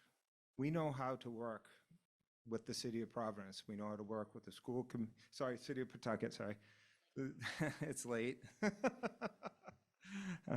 The city of Pawtucket, with Colliers, with the school committee, with the design team, Jonathan Levy and his associates. But most importantly, we know how to work within the Pawtucket community. Conviction. We will have this job done on time and on budget, period. Commitment. We know we are building this building on hallowed ground. We specifically put this team together based on their collective experience, not only working on projects like this, but also their commitment to working and partnering with communities. This is a very important project for Shamit Design and Construction in our Rhode Island office. We put this team together for that reason, and we're extremely excited to be able to take the partnership and continue the partnership that we built in the Baldwin Elementary School, carry that forward on this project, and make it a huge success, not only for the city of Pawtucket, but for the entire community. And with that, I'd like to hand off to Gordon Zaniel, our project executive. Thanks, Chris. Wow, it's finally here, right? Interviewing for the high school. Never thought it'd be a lot of hard work. Congratulations on this milestone. It's a little personal for me. My name is Gordon Zaniel. I'm the project executive at Shamit. I went through the Pawtucket school system, went to Baldwin, went to Slater, graduated from Shea in 1982. And I think if you would have said to that kid in 1982, you're going to be an executive of one of the best construction companies in the nation, because we are a national company, I wouldn't believe it. But I'm here to just, you can hit the next slide. All right, so I'll go over the agenda with you, talk a little bit about the history and our experience, introduce the core team. We didn't take the entire team. We took the team that will be with you every day on site. We'll talk about our project approach, more importantly, your project. We'll dab into the budget a little bit and logistics and safety. I know we only have 30 minutes, so we're going to try to get through these slides. But really, you'll hear this a couple of times. Promises made, promises kept. That's important to me. I made promises almost 2 years ago to this committee, and I think I met a lot of those promises. And we'll open it up for questions and answers, but more importantly, if you have questions, please reach out during the presentation. I know it's been a long night. Typically, I start this off with a stretch and flex, because we start off with safety, but I know it's been a long night, so we're going to table that one. So a little bit about Shamit, 24 years in Rhode Island plus. Importantly, RIDE pre-qualified since 2000, okay? 6 PLA projects recently in Rhode Island. So we know the local communities and unions. We have great relationships with all of the unions. And I think that's important when you're building a community school. We need to get the community involved. 2.7 million square feet of K through 12 construction. And half of that at Shamit has been on high schools. So we have the experience, as Chris said, 550,000 square feet of RIDE construction in the last 4 years, and we're not done. Okay, we want to add 475 square feet to that number. So 5 districts, we've been in 5 districts. In every district, I made the promise that we'd be on budget and we'd be on schedule, and I met that promise in every district. We met all of our MBE goals, and we met all of our WBE goals. A lot of people say that, and I was questioned 2 years ago, how are you gonna do it? Well, I tell you, we did it, and we have some great slides to show that. So this is your team. Again, I'll leave it up to Luger.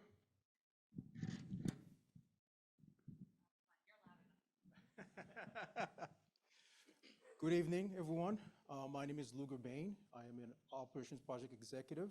I've been with Shawmut for approximately 20 years, with the last 8 years executing some of our larger projects. I'm excited to be here, and I look forward to working on this project.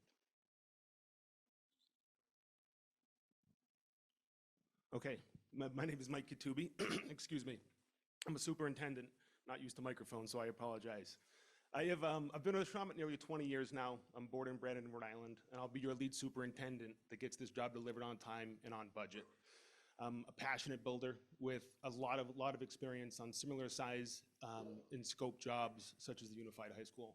I have experience with everybody on the team, and I'm passionate about motivating and leading big teams on complex projects so we deliver on our promises.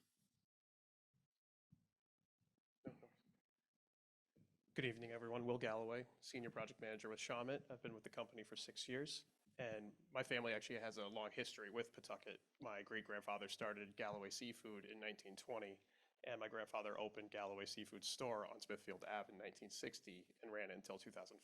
So going to the store, going to Pawtucket Red Sox games really kind of brings me home to this, and I look forward to the opportunity on the project. Thanks, Will. Normally don't need a mic. Some of you have heard me before on the job site at Baldwin.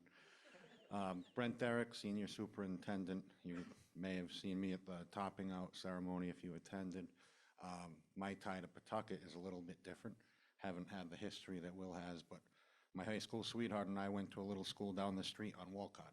So that's my tie back to Pawtucket. Quite a bit of experience with large projects, and I really look forward to working with you guys again on high school. Good evening, Blaine Pedersen, 41 years in the industry, about 35 doing the academic numbers. That's kind of what I love to do. I have been working with Sarah, Brent Colliers, and Jonathan Levy since day one on Baldwin. So I look forward to hopefully working with you in the high school. I'm loud enough. I'm not taking a mic. I think most of you know me by now, but I am Sarah Irving, Senior PM at Baldwin currently. Brent and I will both be joining the team after we successfully get you into Baldwin in 2025. Coming in for me specifically, more on the interiors side once we transition. So I'm excited to be working with you guys at high school. Hi, everyone. My name is Ronaldo Cabral. I'm a construction manager with Shawmut Construction. I've been with the company for 28 years, and I'll be working with the construction team on an operations level behind the scenes. Thanks, Ronald. So Ruben some of you know Ruben Cardoza. He's listed as a project manager. Ruben's done such a great job as an assistant. He's going to get promoted, so don't tell him. Anybody that, don't tell Ruben he's getting promoted to a project manager. But he's in Italy. He's in Italy, so he'll be there for 2 weeks, but there's a QR code he wanted to say a little bit to the committee, so you can listen to that when you have a chance. I would appreciate it. But more importantly, this team is supported by the back of the many resources that actually help the Baldwin team as well. So we couldn't take them all, but we could have, but I didn't think there was going to be enough room. So one of them, Casey Dombrowski, she's a Pawtucket resident. She graduated from Tobin in 1994. She probably didn't want me to tell you that. That's why she didn't put it on the screen. But she'll be helping with the contract. She's a specialist in contracts, so she's part of the team. But we all know the competition's very, very busy. Okay, it's no secret that there's a lot of ride work out there. But this team is guaranteed. The people that are talking to tonight are guaranteed to be on the high school project. You have my word on that. We're not baiting and switching anybody here. This team is not just on the slide. This is your team. This is the Pawtucket team for the high school. Just want to make that very clear. Okay, so student engagement and community outreach. We heard you guys loud and clear. Sure. Okay. Ooh, yes. Okay, student engagement and community outreach. We heard you guys loud and clear in the Baldwin interview. It was important to you. We said it was important to us. We hope that you've seen that and we proved it. For me, I'm a mother of two. This is, I will say, by far my favorite part of the job and the favorite part of being in this community through Baldwin so far. So we just put a couple slides up. We've been doing some work with the second graders last year, going to third grade. Me, Gordon, and Brent were at the Tolman Career Fair yesterday. We've done tours. We do the monthly updates that go out to the community. So we're just excited to take what we've started building on and to continue this through the high school project, especially with Jenks and Agnes Little right across the street. Before we get to project approach, when we talk about community engagement, this is something that is very, very passionate to me. I talked to about 5 districts. We do this in all 5 districts. It's not just Pawtucket. So we know it's important to get to these kids early. And it was amazing, whoever attended the topping off ceremony, to have the 3rd graders talk about project life cycles and talk about safety and reiterate what we taught them last year was amazing. So what I took from that, I want to build on that. I think we need to get in there early, right? I think we need to meet with those kids again. We need to meet with those students in the middle schools and talk to them about construction. I was at the job fair yesterday at Tolman. It's not too late. And you know, when I talked to those kids, I was one of those kids. You know, I went to CCRI and a Pell Grant, for those of you know what Pell Grants were. And then I went to Rhode Island College, you know? So when I talk to them, it's it hits a place from home. So I just want to know, I want you to know that this is not the end of this for us. I'm just going to, Blaine Pedersen, if I overspeak, sorry, I tend to be loud. I'm just going to go into the budget and some of the stuff that has to do with the numbers. I love numbers. These guys love to build buildings, and that's okay. I just happen to go along for the ride because I try to make the numbers work for them. I did do an estimate, at a high-level estimate, based on the RFP drawings that came off with the RFP. Rather than putting up some kind of a spreadsheet, I like to put it into a pie chart. It just makes it a little bit more presentable. There's just a couple of things on this that kind of jump out. Jonathan Levy, it's the same design on the high school as it is on Baldwin. Very, very similar. The exterior is a little bit higher because he has some exterior materials and nuances to the exterior that tend to run a little bit higher. The interior is fairly very simple. It's not taking anything away from it, but the interior is actually very, I think what I would say is it's elegantly simple. Just that's the way that Jonathan designs. Now, don't fall off your chairs. 303 million, that's where I came out. But as you look at it on the right-hand side, $662 per square foot. Right now, Baldwin is running at $650 per square foot. So it's a very realistic budget, and we're gonna go through some cost savings on the next slide. This is gonna populate as you go around. It's also on your placemat that we handed to you. You can kind of just look at those if you want to, but the important number is the one in the middle. If you take these, we're at 282 million, which is very close to your budget. This is not reducing program, it's not reducing square footage. It's going to get you very close to your budget. And I want to make sure that you understand we can get you to the budget. We are going to have to work at it a little bit, but we can get you to the budget.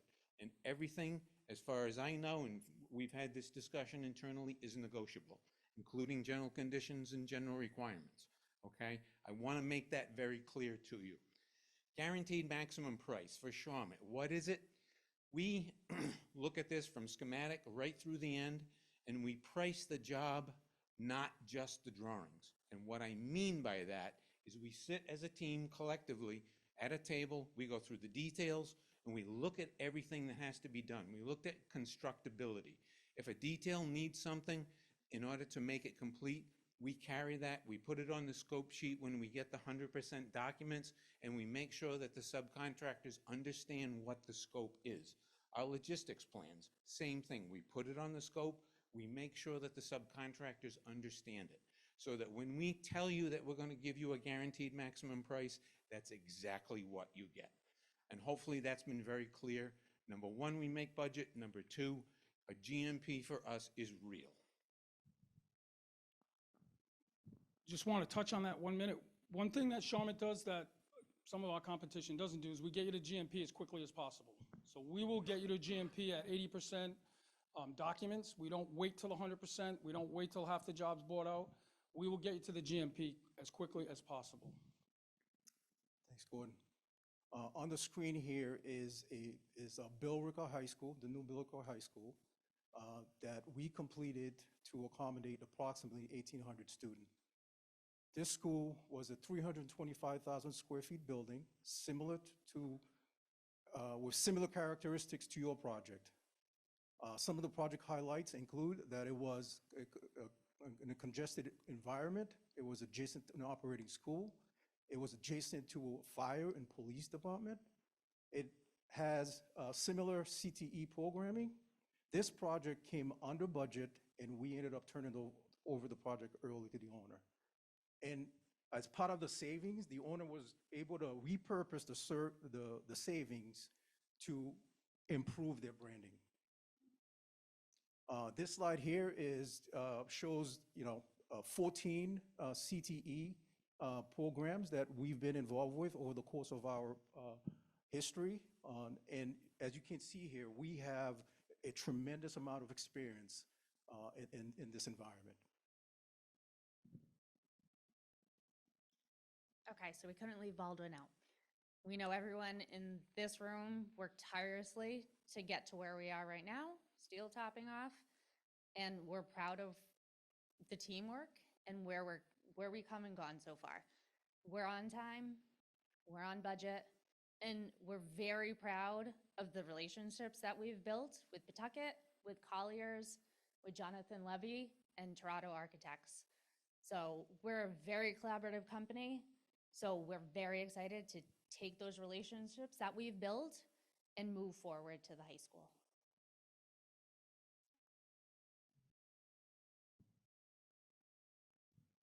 All right, now for the good stuff. The building, what we do best. Everything else is great. This is my passion, to build something, and I'm really excited to talk about your project. As a superintendent, we wear a lot of hats, right? Ultimately, it's our responsibility to turn over the project high quality, on time, on budget. The reality is, what's implied in that is that we do it safely. 0 OSHA violations in New England for the past 10 years. We take safety seriously at Shawmut. It's the center of our core values. And not just inside of our site, it's holistically. It starts with the pre-planning, it's inside the site, and it's the surrounding community as well. Safety and construction at Shawmut is all one culture. It's not safety first, it's all together. And to get everybody moving a little bit, I have a question. Who went to the Topping Out?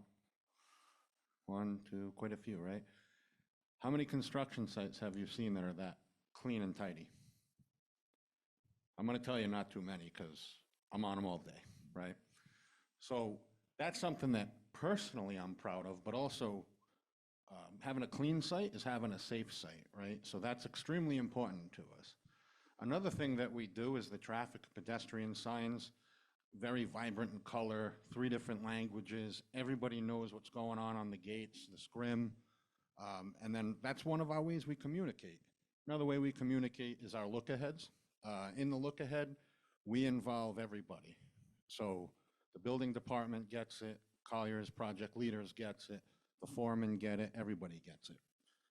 Even the police department, I had a police officer stop by yesterday talking to him about the site. So just wanted to talk about safety really quick, and now Sarah is. So quality. We really begin with the end in mind. And what do I mean by that when I say it? I mean, we want to turn you over a building that is high quality and quickly with the right materials, right? So we work with the design team to make sure that what is supposed to be in your building is in your building. While we're doing that, up front, before we're even putting installed, we're starting to build your operations and maintenance manuals. We're not waiting till the end of the project to start collecting all this stuff and give it to you months after you've turned in. We want to give you that right up front. We start it with submittals. We also do the observations as we go. So we're trying to minimize your punch list. When we turn over this building to you, you don't want subs back in there doing punch lists. We don't want that. We want to turn over a building for you that is ready to go, and we are not interrupting your daily activity. And to close that, at the end of the day, we are all responsible for quality. It is something that we take pride in, and we hold ourselves and our trade partners to a high standard. All right, so moving on to pre-construction. Pre-construction, as many of you know, pre-construction is a critical stage in the construction planning process. Our philosophy, as our approach, is to work collectively with all stakeholders while providing guidance to the design, budget, permitting, procurement, logistics, and schedule to develop a plan for success. This on the screen here is a 3D BIM model of a project that Mike and I completed. We use BIM on that project to optimize some of the details and layout, working with the design team as well as our trade partners, and that starts at pre-construction. We wanted to show you this example just to demonstrate that a lot of companies can build big buildings. Luger and I have spent a lot of time on some of Shawmut's largest, most challenging projects. This one specifically is really, really similar to the Unified High School. It's on a fill site. It has significant ground improvements. It was a heavy site and civil job, and it was a 12-story tower with a 7-story tower on the side and a separate 9-story tower. That's similar because it was an academic space, very similar to the high school. This was for a college, it was for UMass, but there were different learning spaces, there were different collaborative spaces, and that experience is what we want to bring to the Baldwin team and continue at the Unified High School. Love this slide. Might look boring to you guys, but what this is a cut-fill analysis of all the soils on site. And this really helps us understand how we're moving material around, where we're going to be with ground improvements, and there's actually quite a bit of cost savings opportunity with this as well. Yeah, so if we cut to the chase, I love the slide too. We're construction, we're dirt guys. Brent and me, we're dirt guys. We bring buildings out of the ground. Yellow is showing where we're moving soil. Blue is showing where we have to put soil back. Why is that important? Because it costs money and it disrupts the community. We're talking about tens of thousands of yards of material that we're paying to haul off and tens of thousands of yards that's currently analyzed to be brought back on site. So what we try to do right out of the gate is analyze these things. That's what we've been doing for the past several months, pouring into the drawings, bouncing ideas off of each other, and talking with local resources about what we can do to optimize this site. Specifically, we're trying to get it to net neutral. And that means filling in that blue area with something that we don't have to pay for. One of the ideas we're brainstorming is trying to keep McCoy on the site. And our idea is to reclaim the concrete during the demolition process and using it to fill the site to get it to a net neutral. And then we can truly say that the new Unified High School is built on McCoy. Thanks, Mike. All right, let's talk about pre-construction timeline. Based on the schedule timeframes outlined in the RFP, we have outlined a preliminary pre-construction and construction schedule. Now, the RFP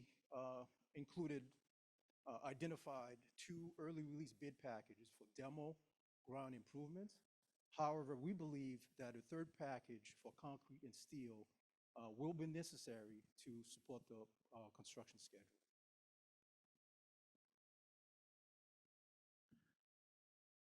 So we have a lot of institutional knowledge of how a lot of this works. The bottom 3 stars, if you can see, is the demo, abatement, ground improvement, concrete, steel.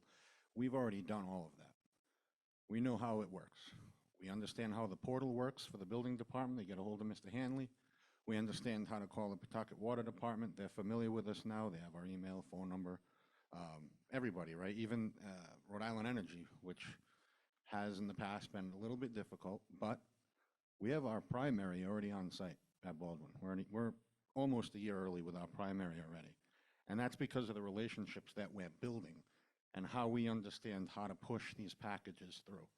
So it's really beneficial for us to push that and understand how the system works. We don't have the learning curve a lot of our competitors may have.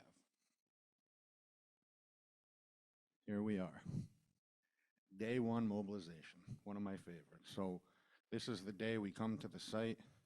A lot of people walking around, checking us out, and we're putting up the scrim, and we're going to have a good idea, just like we did at Baldwin for the scrim. Shaw Gordon is going to come up with something for us to throw up there and figure out. And then we have our sound mats around as well, because we have that really residential neighborhood on the back, and we don't want to influence any noise onto the schools.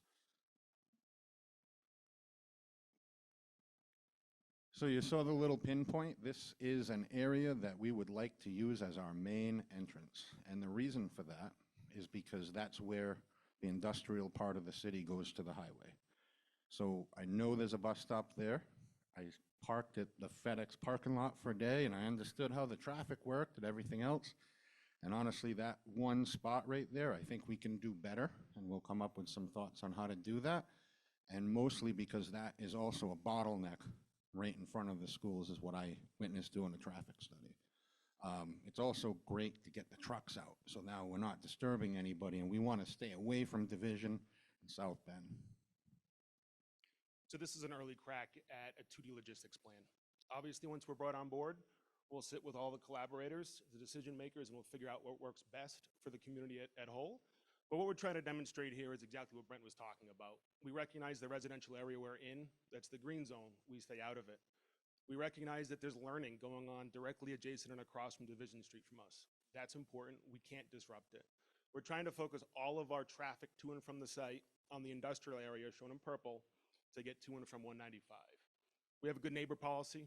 We want to be good neighbors. Construction can be disruptive. We want to be as quiet and respectful of the neighborhood as we possibly can.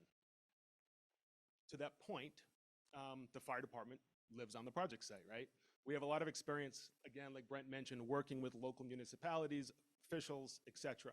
We plan to team up with them really early, discuss what their concerns are, and make sure that they're solved well before mobilization.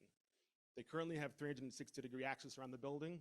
We do need to modify that because of the geometry of the building, but we can do so in a way where they can still get to the backside and not have to worry about backing down streets that would cause undue stress to congestion of traffic, as well as risk to pedestrians.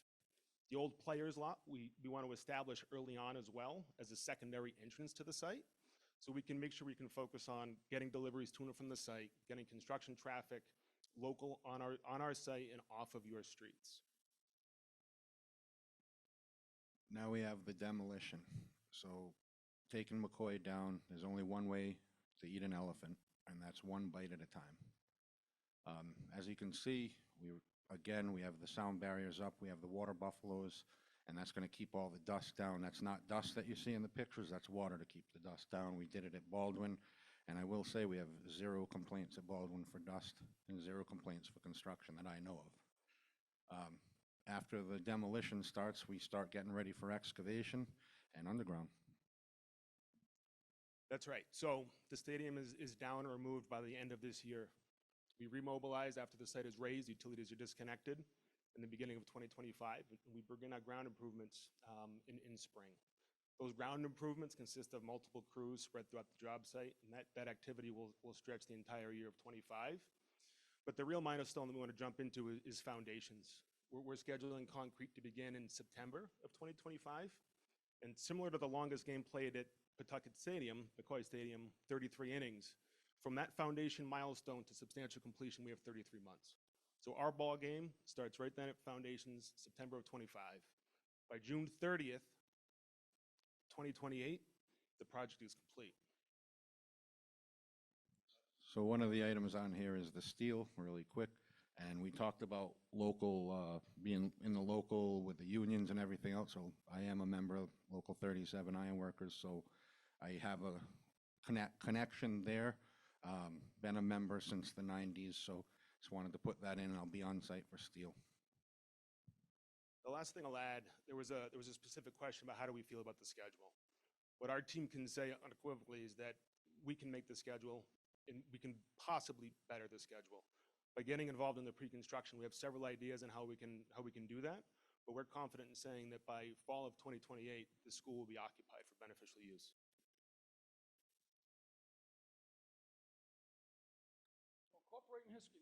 Incorporating history, this is an honor, actually, for us to try to incorporate the history of McCoy into the project. We have some pretty good ideas. We'll have to work with Jonathan Levy's team to talk about them.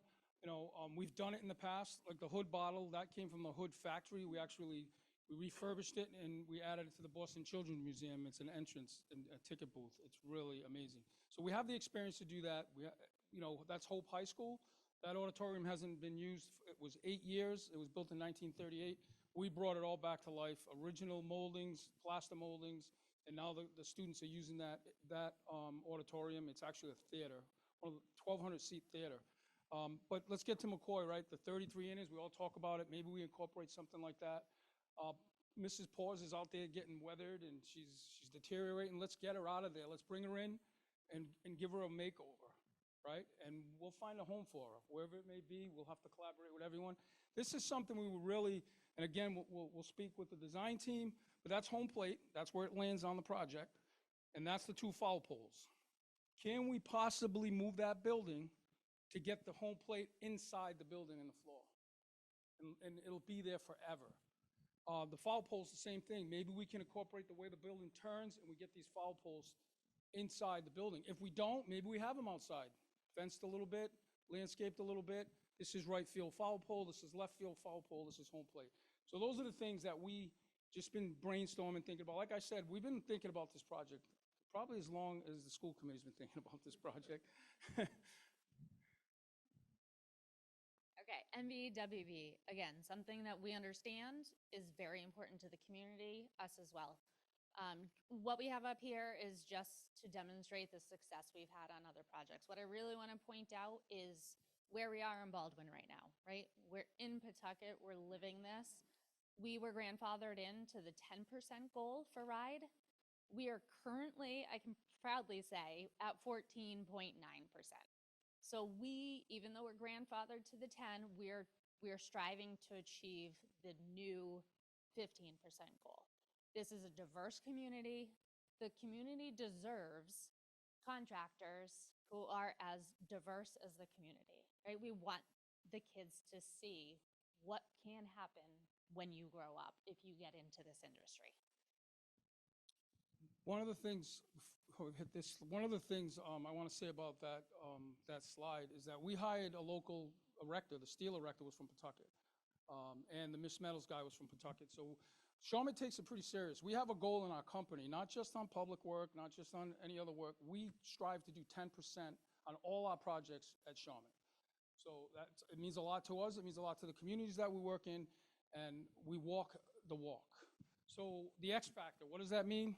I said it earlier, promises made, promises kept. We talked about this 2 years ago at Baldwin. We'd be on budget. It was a lot of work, and colleagues will attest to this. We didn't go back to the city and say we needed more money on that last round. I said to the colleagues, we need to sit down. It was $1.7 million, and I said, we cannot go back to the city. Come to my office and open our books. We need to find a way. And Cully was gracious enough to say, okay, I trust you. They came into our office, almost 3 hours we sat there, brainstorming, how can we save here, allowances here, all kinds of things we did to get to budget. And I'm super proud of that because we promised we would be there, and we met that promise. Community involvement, do I need to say any more? Sometimes you need to be knocked down to be built back better. That was a 5th grader that touched me. When I said to the principal, you know, I want the kids to draw what they think the school should look like. Never thought she'd come back to me with a folder with 400 drawings on it. I was like, oh boy, I opened a can of worms here, what do I do? I went, and Ruben and I went through every single drawing, and that is on the scrim of the fence, but this drawing stood out. This is our motto in our trailer at Baldwin. And same applies to the high school. Sometimes you gotta be knocked down to be built back better. And we talked about the partnership. I think we've proved to the school committee, to Pawtucket, we wanted to be your partner. We still want to be your partner. That's your team to the right, guaranteed, they're all here. And I'll open it up to questions on that. It's personal for me, basically. 1982 graduate of Share High School. Listen, don't laugh, all right? I had a little less white hairs, but that's the kid that, you know, if you'd have told me today I'd be here in front of you, I wouldn't have believed it, but. So, any questions? All right, I will open it up. I had said it, I've said it to every presenter. I think that this committee recognizes that, we're looking at 4 of the best-in-class firms anyway, not only in the state of Rhode Island, but New England, across the country as far as construction. So, great presentation, and with that, we'll go to questions. Mr. Shalell, did you have something? Gordon first, awesome suit vest. That was absolutely fabulous. I still have without the that tie, by jacket. the way. Team, this one, I know you weren't listening, but this one really blew me away. This one knocked, not to play on the puns of it, but this one you knocked it out of the park. I'm really impressed by this. But there was one thing that was brought up. You're the only company that talked about, you're presenting before us a school project. We are giving you a check with X amount of dollars on it, and you're building it at over budget. Can you get into the weeds a little bit on that? I need to hear it, because I looked at this, the presentation, you wrote $21 million potential savings. I'm thinking that was on top of what we were gonna give you to be able to build this. So talk to me about that. Just educate me on it. This is my first time on going through the buildings. What we try to do, or what we will do, is we will sit down. We only have preliminary drawings right now. We would like to work, if we're brought on board, we would like to work with Jonathan, and we will look at the design. We had to do the same with Baldwin, because the first time that we priced Baldwin, I think we were $8 or $9 million over. And before we could go to the next iteration of drawings, we had to find a way to get that on budget. I think right now with the rough, high-level drawings that we had, we're sitting at just over 300 million. And that was at $662 a square foot. And as I had said, right now, basically we're at GMP on Baldwin at 650. So we're very close to that. Now, I had some fairly big ideas of what we can do to reduce some cost. And I think if we're brought on board, we can sit down at the table right away and we'll roll our sleeves up and we'll start working on that to meet the budget. I think if we work with them right now, I call it SD, schematic design, that's the first real check where they give us a set of drawings, a really good set of documents. And by the time, if we work with them up front, I think we'll probably be very close to budget by the time we actually get that set of drawings to make sure that we are on budget. Does that help, hopefully? Hope, you keep saying we're gonna get Well, close. let Our me- taxpayers won't We're they here- won't go by that. They're gonna go by, We're get it here on to budget, protect 'cause the we told taxpayer, you. right? Yep. So when we put a budget out, like, we're just being honest, like, right now with the information that we have, okay, we don't have a lot of information. We have a design that we look at, and we do some square footages, and we put them on paper. We want to be honest with you, it's gonna take some work. We've already done it with Jonathan, and I think we can do it here. I know we can do it here. We will, and we just want to be upfront with you, right? And we showed some ways to get to budget, but our goal is always to be under budget, right? And I meant what I said. We're not going to come back to you and say, oh, we need $21 million more to build a school. We have to find a way with Jonathan and his team to build a school, and we will do that. Our whole team works on that. It's not just Yeah. planning between everybody gets involved, figuring out different ideas and how we can get that place down. Look, I could have stood up here, Jim, and said, we're on budget, right? I could have done that. But I know that this design, the way it is right now, needs some work. Because we don't have enough information, right? Once we get that information, we work together and we collaborate and we get you where you need to be. We're gonna get you to budget. Thank you. We have a proven track record. 5 districts, 5 budgets are on budget, and 5 schedules are on schedule. So that's what we do. Maybe our competition doesn't do that, but that's what we do. Thank you. Ms. Dewey? Thank you for the presentation. So I have two questions. The first, I know you highlighted one high school project. Do you have a lot of experience working in high schools? Is that the one kind of that is the standout right now that's comparable? Or is it, Yeah. there are a we- lot of them?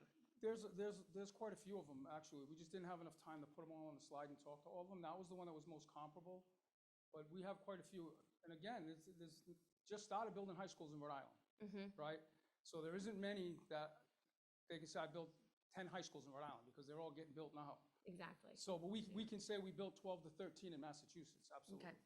Okay, and my second one is, with so many school projects happening in Rhode Island, all over, what are your specific plans to ensure that you have the manpower and the bidders to keep that cost where it needs to be? I think, and I know he wants that one, but I'm going to say that we have great relationships with all the subcontractors in Rhode Island. A lot of them want to work for Shawmut, and there's reasons why they want to work for Shawmut. We pay on time, we keep them busy. One of the big things, I think, the differentiator is we pick up the phone. Like, and I'll let Blaine explain that, but he calls everybody. Hey, we need you to bid this job. What's your, how much work do you have? Can you bid this job? And I think right now, he's probably covered all the divisions, at least by 3 or 4, right? Yes, we have 2 schools at North Providence that we're going to get CD drawings in 8 days. I've spent the last 6 days on the phone, and people laugh at me, and I don't really care because I'm at the age you can laugh at me all you want. I use this old-fashioned thing, it's called a telephone, and I hate email. I like having personal conversations with people. I just spent the last 6 days working, just having conversations with people, and I don't mean just steel, concrete. I call the toilet petition guys, I call the window treatment guys. We probably have 28 or 29 trades. I have probably a minimum of 3 or 4 in each. Some I have as many as 7 or 8. And I have conversations with them, and they will cover us. Now, going forward, it's going to be a challenge. I understand your question, because the high schools are going to kick in, but I do it the old-fashioned way. If you talk to people, they will respond, and they will price your project because they're interested in your work, and they like to work for us. I guess it's just the old-fashioned way. You just pick up phone and you have a conversation.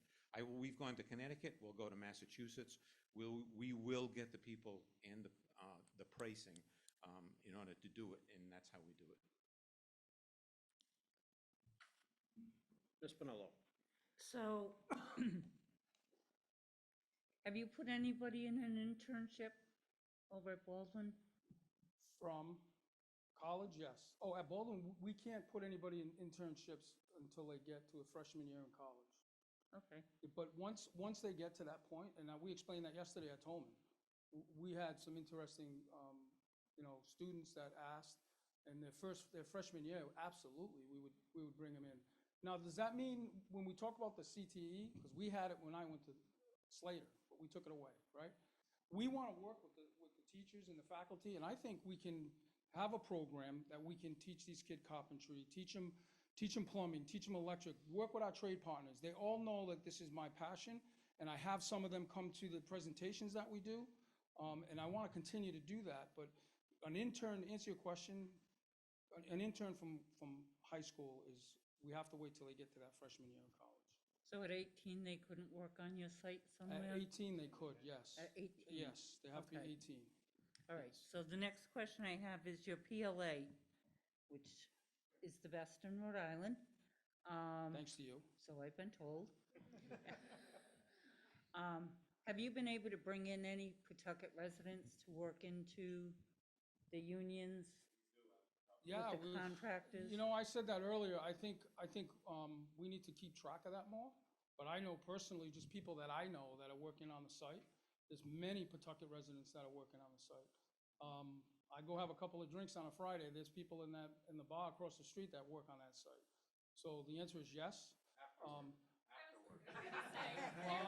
Well, after hours, but I just think, I think that's important, and I said that earlier. And I think we have some room for improvement. I think we all do. And that's one of the things that I'm gonna drive here at Shawmut. We need to do utilization reports. We need to make sure that we're keeping track of how many Pawtucket residents are working on the job, how many Hispanics are working on the job, how many women are working on the job. That's important to us. So we're developing this program at Shawmut that we can keep track of that. So when I get a question like that, I can answer it honestly. Say, yes, we have X amount of women, we have X amount of Spanish, we have X amount of African Americans. We need to keep track of that. So that's something we're implementing more, and I'm gonna be the driver of that, because I think it's really, really important. An X amount of Pawtucket people. Right. So I only have one more question, and it's because another one of the presenters tonight said that they cover the school after they're finished with it for the next 5 years. So Interesting. what are your thoughts on that? Well, I can tell you, you don't see our taillights go down the road, all right? I don't wanna say 5 years. Sometimes we say they'll show them at lifetime warranty, but we don't go anywhere. I mean, we have schools and we have partners that call us and say, hey, look, we installed this 5 years ago. We're having problems with it. Can you help us out? So we'll send our warranty manager, Frank Needham. He'll go look at it. Commitment, right? I said this a while ago. Chris spoke about it. We're committed to our clients, and that's what Shawmut does. You know, and I might have said that before. We really didn't do a lot of public work because it was always low bid. You get the low bid, you get the job. That's not the way we operate. We should treat the public system, like I said this before, I think you heard me say it, like a private sector. So when you hire Shawmut, you're getting that white glove service. Doesn't matter where the money's coming from. We need to, and I think we're all bred that way here at Shawmut, and I think that's what makes us different. That's what, I was in another company for 17 years. When I came to Shawmut, I was like, wow, this is different. And it really is. That's what makes us want to be here. We have long tenure. People don't leave Shawmut. They stay for a long time. We're ESOP. We're all, 100% employee owned. So when someone calls me an owner, I am the owner. So a 5-year warranty, I guess I couldn't guarantee you a 5-year warranty, but I can tell you that we'll be there 5 years from now. So I know Blaine mentioned, you don't like email and things like that. But one thing I didn't see in your presentation is a lot of like use of technology. And that a little bit that makes me nervous. I understand, that personal, but I also think, this is a big project. I think this is very big in regards to, this is really something I feel that the city is also going to want to really play a part in. Where I know sometimes in winters and things like that, they weren't as big into it. We have 2 high schools coming together, and there's a lot of people who are probably going to want some information.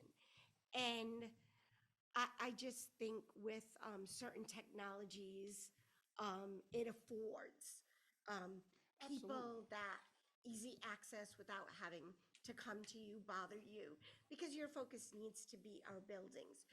Do you see, is there technologies that you use that you haven't shared with us? Or are there going to be some upcoming technologies as we see this project progress? I think we're a state-of-the-art company. It's really simple. I thought, when we were told we had 30 minutes, I mean, there's a slide that we have, we call it the bullpen, no pun intended, but that's the technology. We have state-of-the-art technology. We had 30 minutes. We could have threw 10 more slides in about technology. I think just working with us at Baldwin, understand that we have the technology on all. And when Blaine says he doesn't like emails, it's because he. Oh, no, and that's fine. There's nothing wrong with that. I There's just nothing want wrong with I that. just want to clarify I that just, because he needs to get the numbers, right? He needs to chase people. He needs. But when it comes to what we do every day, there's all the technology right there. I mean, we do all of it and then some. And we train in-house constantly about new technology. We all have to take training all the time. So technology is not going to be a problem with Shawmut. Because one of the things I do like about what Blaine said is that I think you need to have some of that personal touch. But I also think you need to have that technology too. And in the presentation, I didn't see a lot of it projected. And I just think that's something that's really important that we should, you know, ask and know that you have that. So one of the things we're doing at Baldwin right now, which I come on by, I'll show it to you, is our survey for all of the interior walls and hallways and all the different shapes. The survey goes down with a barcode and marks right on the concrete, it's robotic. And it's managed from the models, and it puts ink right on the slab, clear sprays itself with a date stamp. So it automatically lays it out, and then we go obviously and check it, because if you're gonna call, you gotta text too. Trust but verify, right? Robots, cool. So we are using robots too. No, that's great, thank you.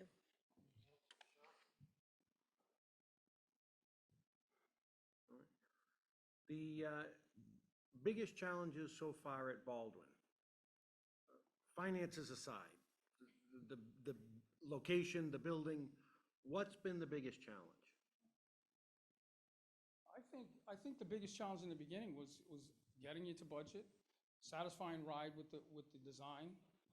But once we knew what the direction we were going in, well, I can say that in the beginning, the site was a big challenge because we had a geotech guy that said, you know, we need 1,300 piles to put this school on. And I was like, what? Wait a minute, we have to look another way. So we actually went to our own geotech, brought him in, let him look at the plans, and he said, yeah, I think we could do it with spread footings. And it turned out we saved $1 million. In the beginning of that you probably don't realize, but that's the kind of stuff we do. So the biggest challenge at Baldwin was when we hit that we hit that snag, 1,300 piles.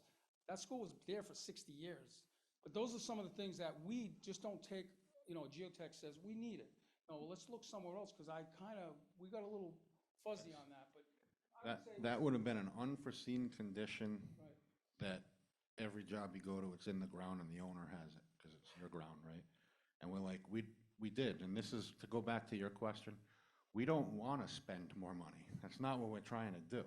That's an example where we saved the city almost $1 million, because the geotech wasn't of record, and we're like, well, we need to get somebody, so we called our geotech that we've worked with.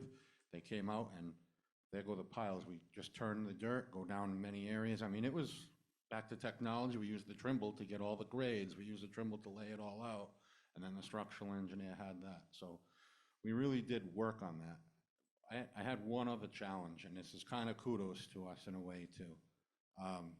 We all know that we had some struggles out of the gate to get information, right?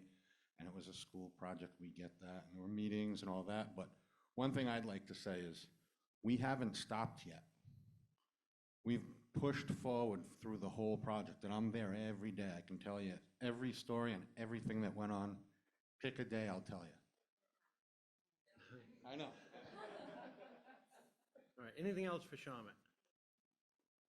All right, thank you very much. If you want to close it up with a minute or two closing statement, feel free, otherwise No, we're good. I think we touched it all. I could stay up here and talk forever. I am from Pawtucket, no, you know, it's late, and I really appreciate the opportunity to come here before you and give you our presentation. And like I said before, this is personal for me. And I'll leave it at that. Thank you. All right, we'll recess for 5 minutes. It's 9:25. All right, we will reconvene in open session at 9:31 PM. I think it's been a long evening, but I think an informative one and critically important one as we proceed with the task of building the unified high school. So I said it at the beginning, I think we had, you know, 4 of the most qualified, you know, just all around best in class builders present. And I'll open it up for discussion as to what the committee heard, or if somebody likes a firm right out of the gate and wants to nominate that firm, we can have discussions, or I'll open the floor up. Mr. Never Shalala? shy about that. I will actually sit back and let the four of you guys have such experience. I look from afar for many years about the buildings and the refurbs of what you guys have done with Nat Green, Potters, everything. So I'm actually looking for your leadership on where to go. I gotta tell you though, when we received the scoring, I kind of looked at it and there's a big difference between fourth and even second and third. But what came before us, the presentations, I'm going with a company already that's 1A and another company that's 1B, and everyone else is right there next to them. There isn't as big of a gap, although the scoring makes it seem as though there is a big gap. I was thoroughly impressed by all four companies. One is just a smidge better right now than I am. So I don't know, is the process that one school committee member can nominate that company, that group? Or should we go around the table and try to eliminate who's on number four, like who's our top three or something like that, a round robin type of? Yeah, I mean, I think it's entirely up for the committee for conversation. Certainly, any member can nominate any firm they wish. And if it's seconded, then we'll have discussion. And that firm may or may not get the award, but they would be almost essentially eliminated from the further discussion should they not get it. I think as a member of the scoring team, and we've done a few of these now. But when you talk about a project the size and scope of this high school, you're not getting, in my opinion, you're not gonna get those firms who think maybe they could do it to apply. It's too big of a project, the scope is too large, and the financial liabilities are too great. I think these four firms in front of us are evenly matched. I think they all possess strengths in technology and strengths in building and strengths in experience. I think you heard from almost all four of them that they're all long tenured employees at each organization. I think that speaks to the culture at those companies.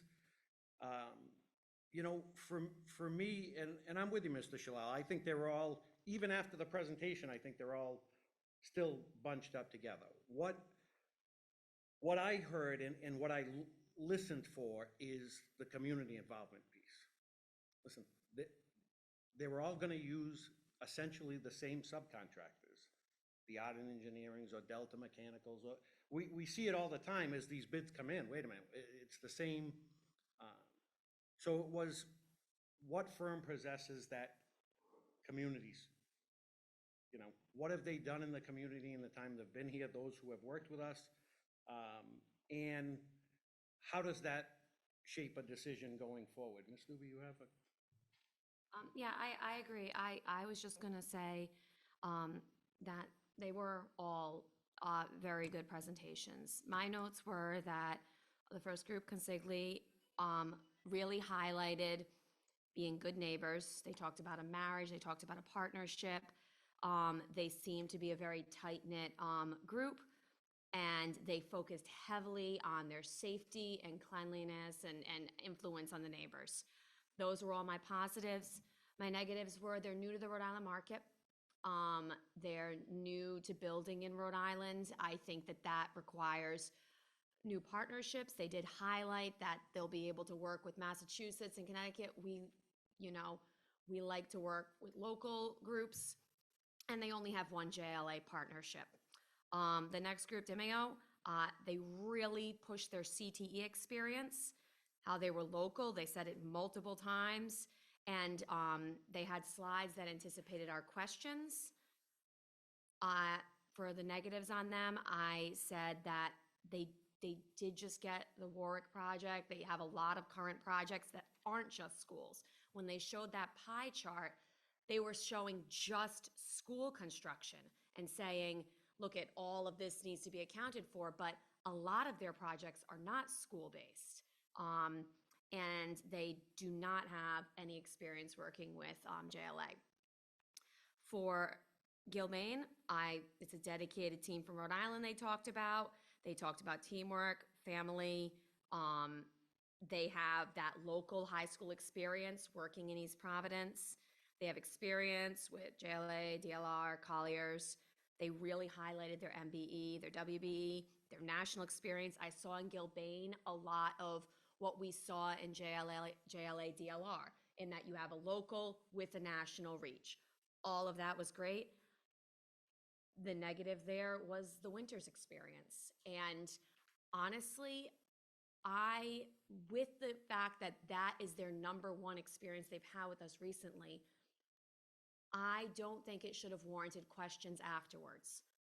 I think it should have been incorporated into their presentation that we know we had challenges, and here are the ways we have addressed them, as opposed to it having to be a question after the fact, which then they explained, yes, we've had a lot of lessons learned, which it sounds like they have. And that brings me to Shawmut. That was the last one. Obviously, they have the experience with Baldwin working with the exact team. They're a known team. They have experience with the high school they showed. They talked about that planned, thought-out approach and the personal touch and the employer-owned. The negative I saw with them was that they do seem to be a smaller company, and that maybe that would be a negative. However, that is my number one of those four. That's my wrap up. Thank you, Ms. Dewey. Ms. Grant? So I have to say my top two were Shawmut and Gilbane. I thought Gilbane seemed very excited. I thought that Gilbane, when they worked for us on Winters, had a lot of challenges. And I know there were some situations on the other end of it, but we were just starting COVID. Prices were going up dramatically. They were on budget. You know, I think there was things that we've saw in their presentation, them showing, yes, we had to prompt and ask a few questions, but I think we had to do with all the companies, that they put some things in place. So I think, you know, in those cases, I think COVID played a huge part. I think pricing going up. I think their connections in regards to when we really needed to push it, they pushed it to get the people on the property to get that project done as quickly as possible. And they really tried. I know they were a little bit off. There were some technical problems in regards to, and I don't think we can hold them responsible for a faulty this or a faulty that. Those are mechanical things in regards to, in regards to Winters. In regards to Shawmut, I thought Shawmut did do a nice job. I do worry that this is bigger than they are. I think Shawmut has always done right by us, but we've had some problems along the way with Shawmut. I remember the night they stood up there and they told us about all these changes that they were going to do to save us money. But they hadn't come before us to ask us if it was okay to make those changes, where this is the committee that makes those changes. I think they mentioned budgeting. I think there are things that they're still trying to figure out. And I worry in a project this big that we need a company that is solid. It's got the right connections. It knows Rhode Island in and out. And there's no ands if or buts about it. I do have to say, in regards to Shawmut, I know myself, I'm very grateful for them. They've done a lot for our district, both in regards to when we've spoken to them in regards to financial, they didn't walk away. They stuck in there for Baldwin. when, you know, business is business. They have to feed their families also. But they had the same timing as the other groups, and I was very disappointed that they didn't share their technology. They didn't share those things that I might look at to say, oh, wow, that's gonna help Colliers, or that's gonna help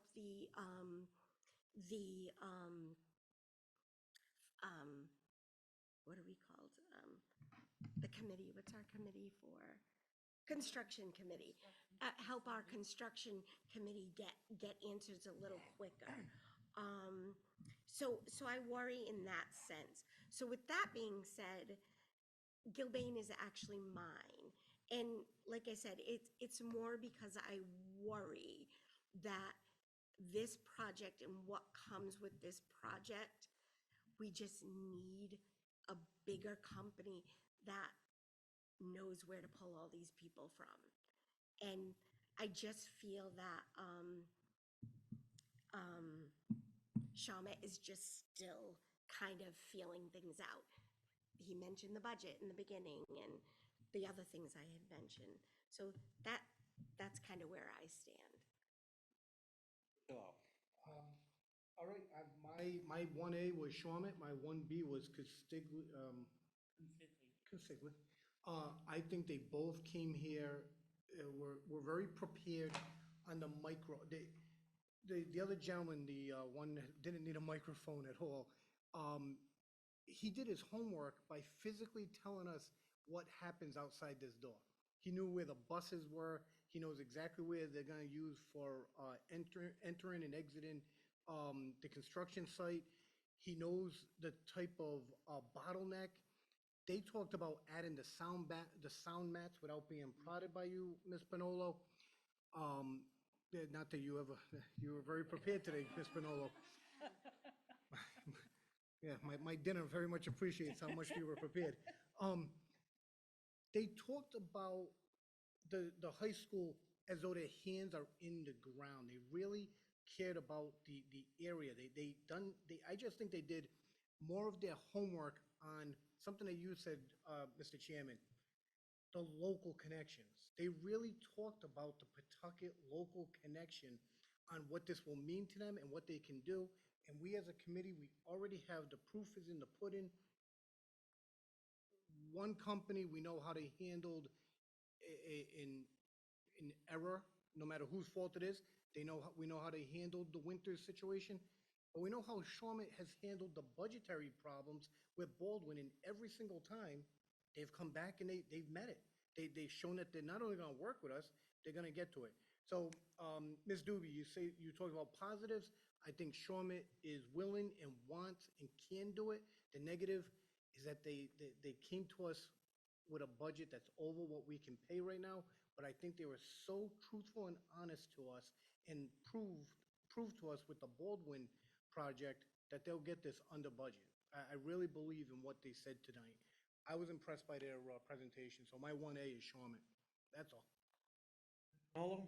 So seeing I've talked so much tonight, so my top two would be Consigli and Shawmut. And a lot of it is because it's how they communicate. And from what I've seen, well, from what Consigli told us and what I've seen out of Shawmut, they are great communicators with the district. They're great communicators with the neighborhood. They've had people walk up to their site and they go out and meet them. They tell them what's going on. They speak with them. They have made their promise and been out in our high schools. They've been in our elementary schools. They're teaching our students. So I believe that, you know, that part of it, they are already doing. What we want them to do, they are doing, and they're willing to do more. As far as construction goes, they have worked on that project where we replaced a lot of soil at Winters. hundreds of trucks of soil. At Baldwin, they moved the soil around so it changed its dynamic, and they didn't have to take soil out. They just relocated things so it worked. And they had the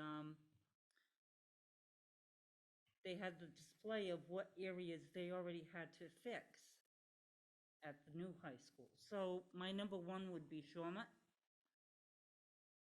So I'd like to make a motion that we hire Shawmut to build our new high school. Approve Shawmut Construction be awarded the CMAR services for the Unified High School by Ms. Bonolo, seconded by Mr. Shalel. Discussion on Shawmut.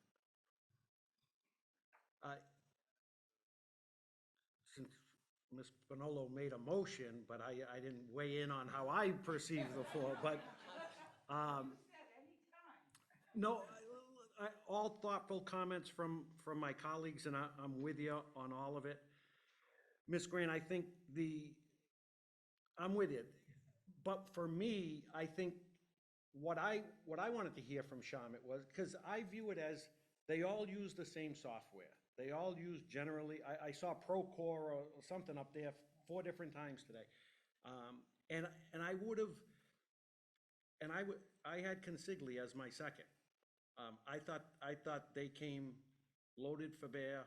I think their lack of school construction in Rhode Island, but I recognize that they're never able to build a Rhode Island portfolio if it's their lack of Rhode Island building that's holding them back. But, I've heard the comments about Shawmut's community involvement. I've seen it firsthand. I've heard from the community of Baldwin, how supportive Shawmut is of that area. I think, again, all of these firms are absolutely capable of doing this job. And,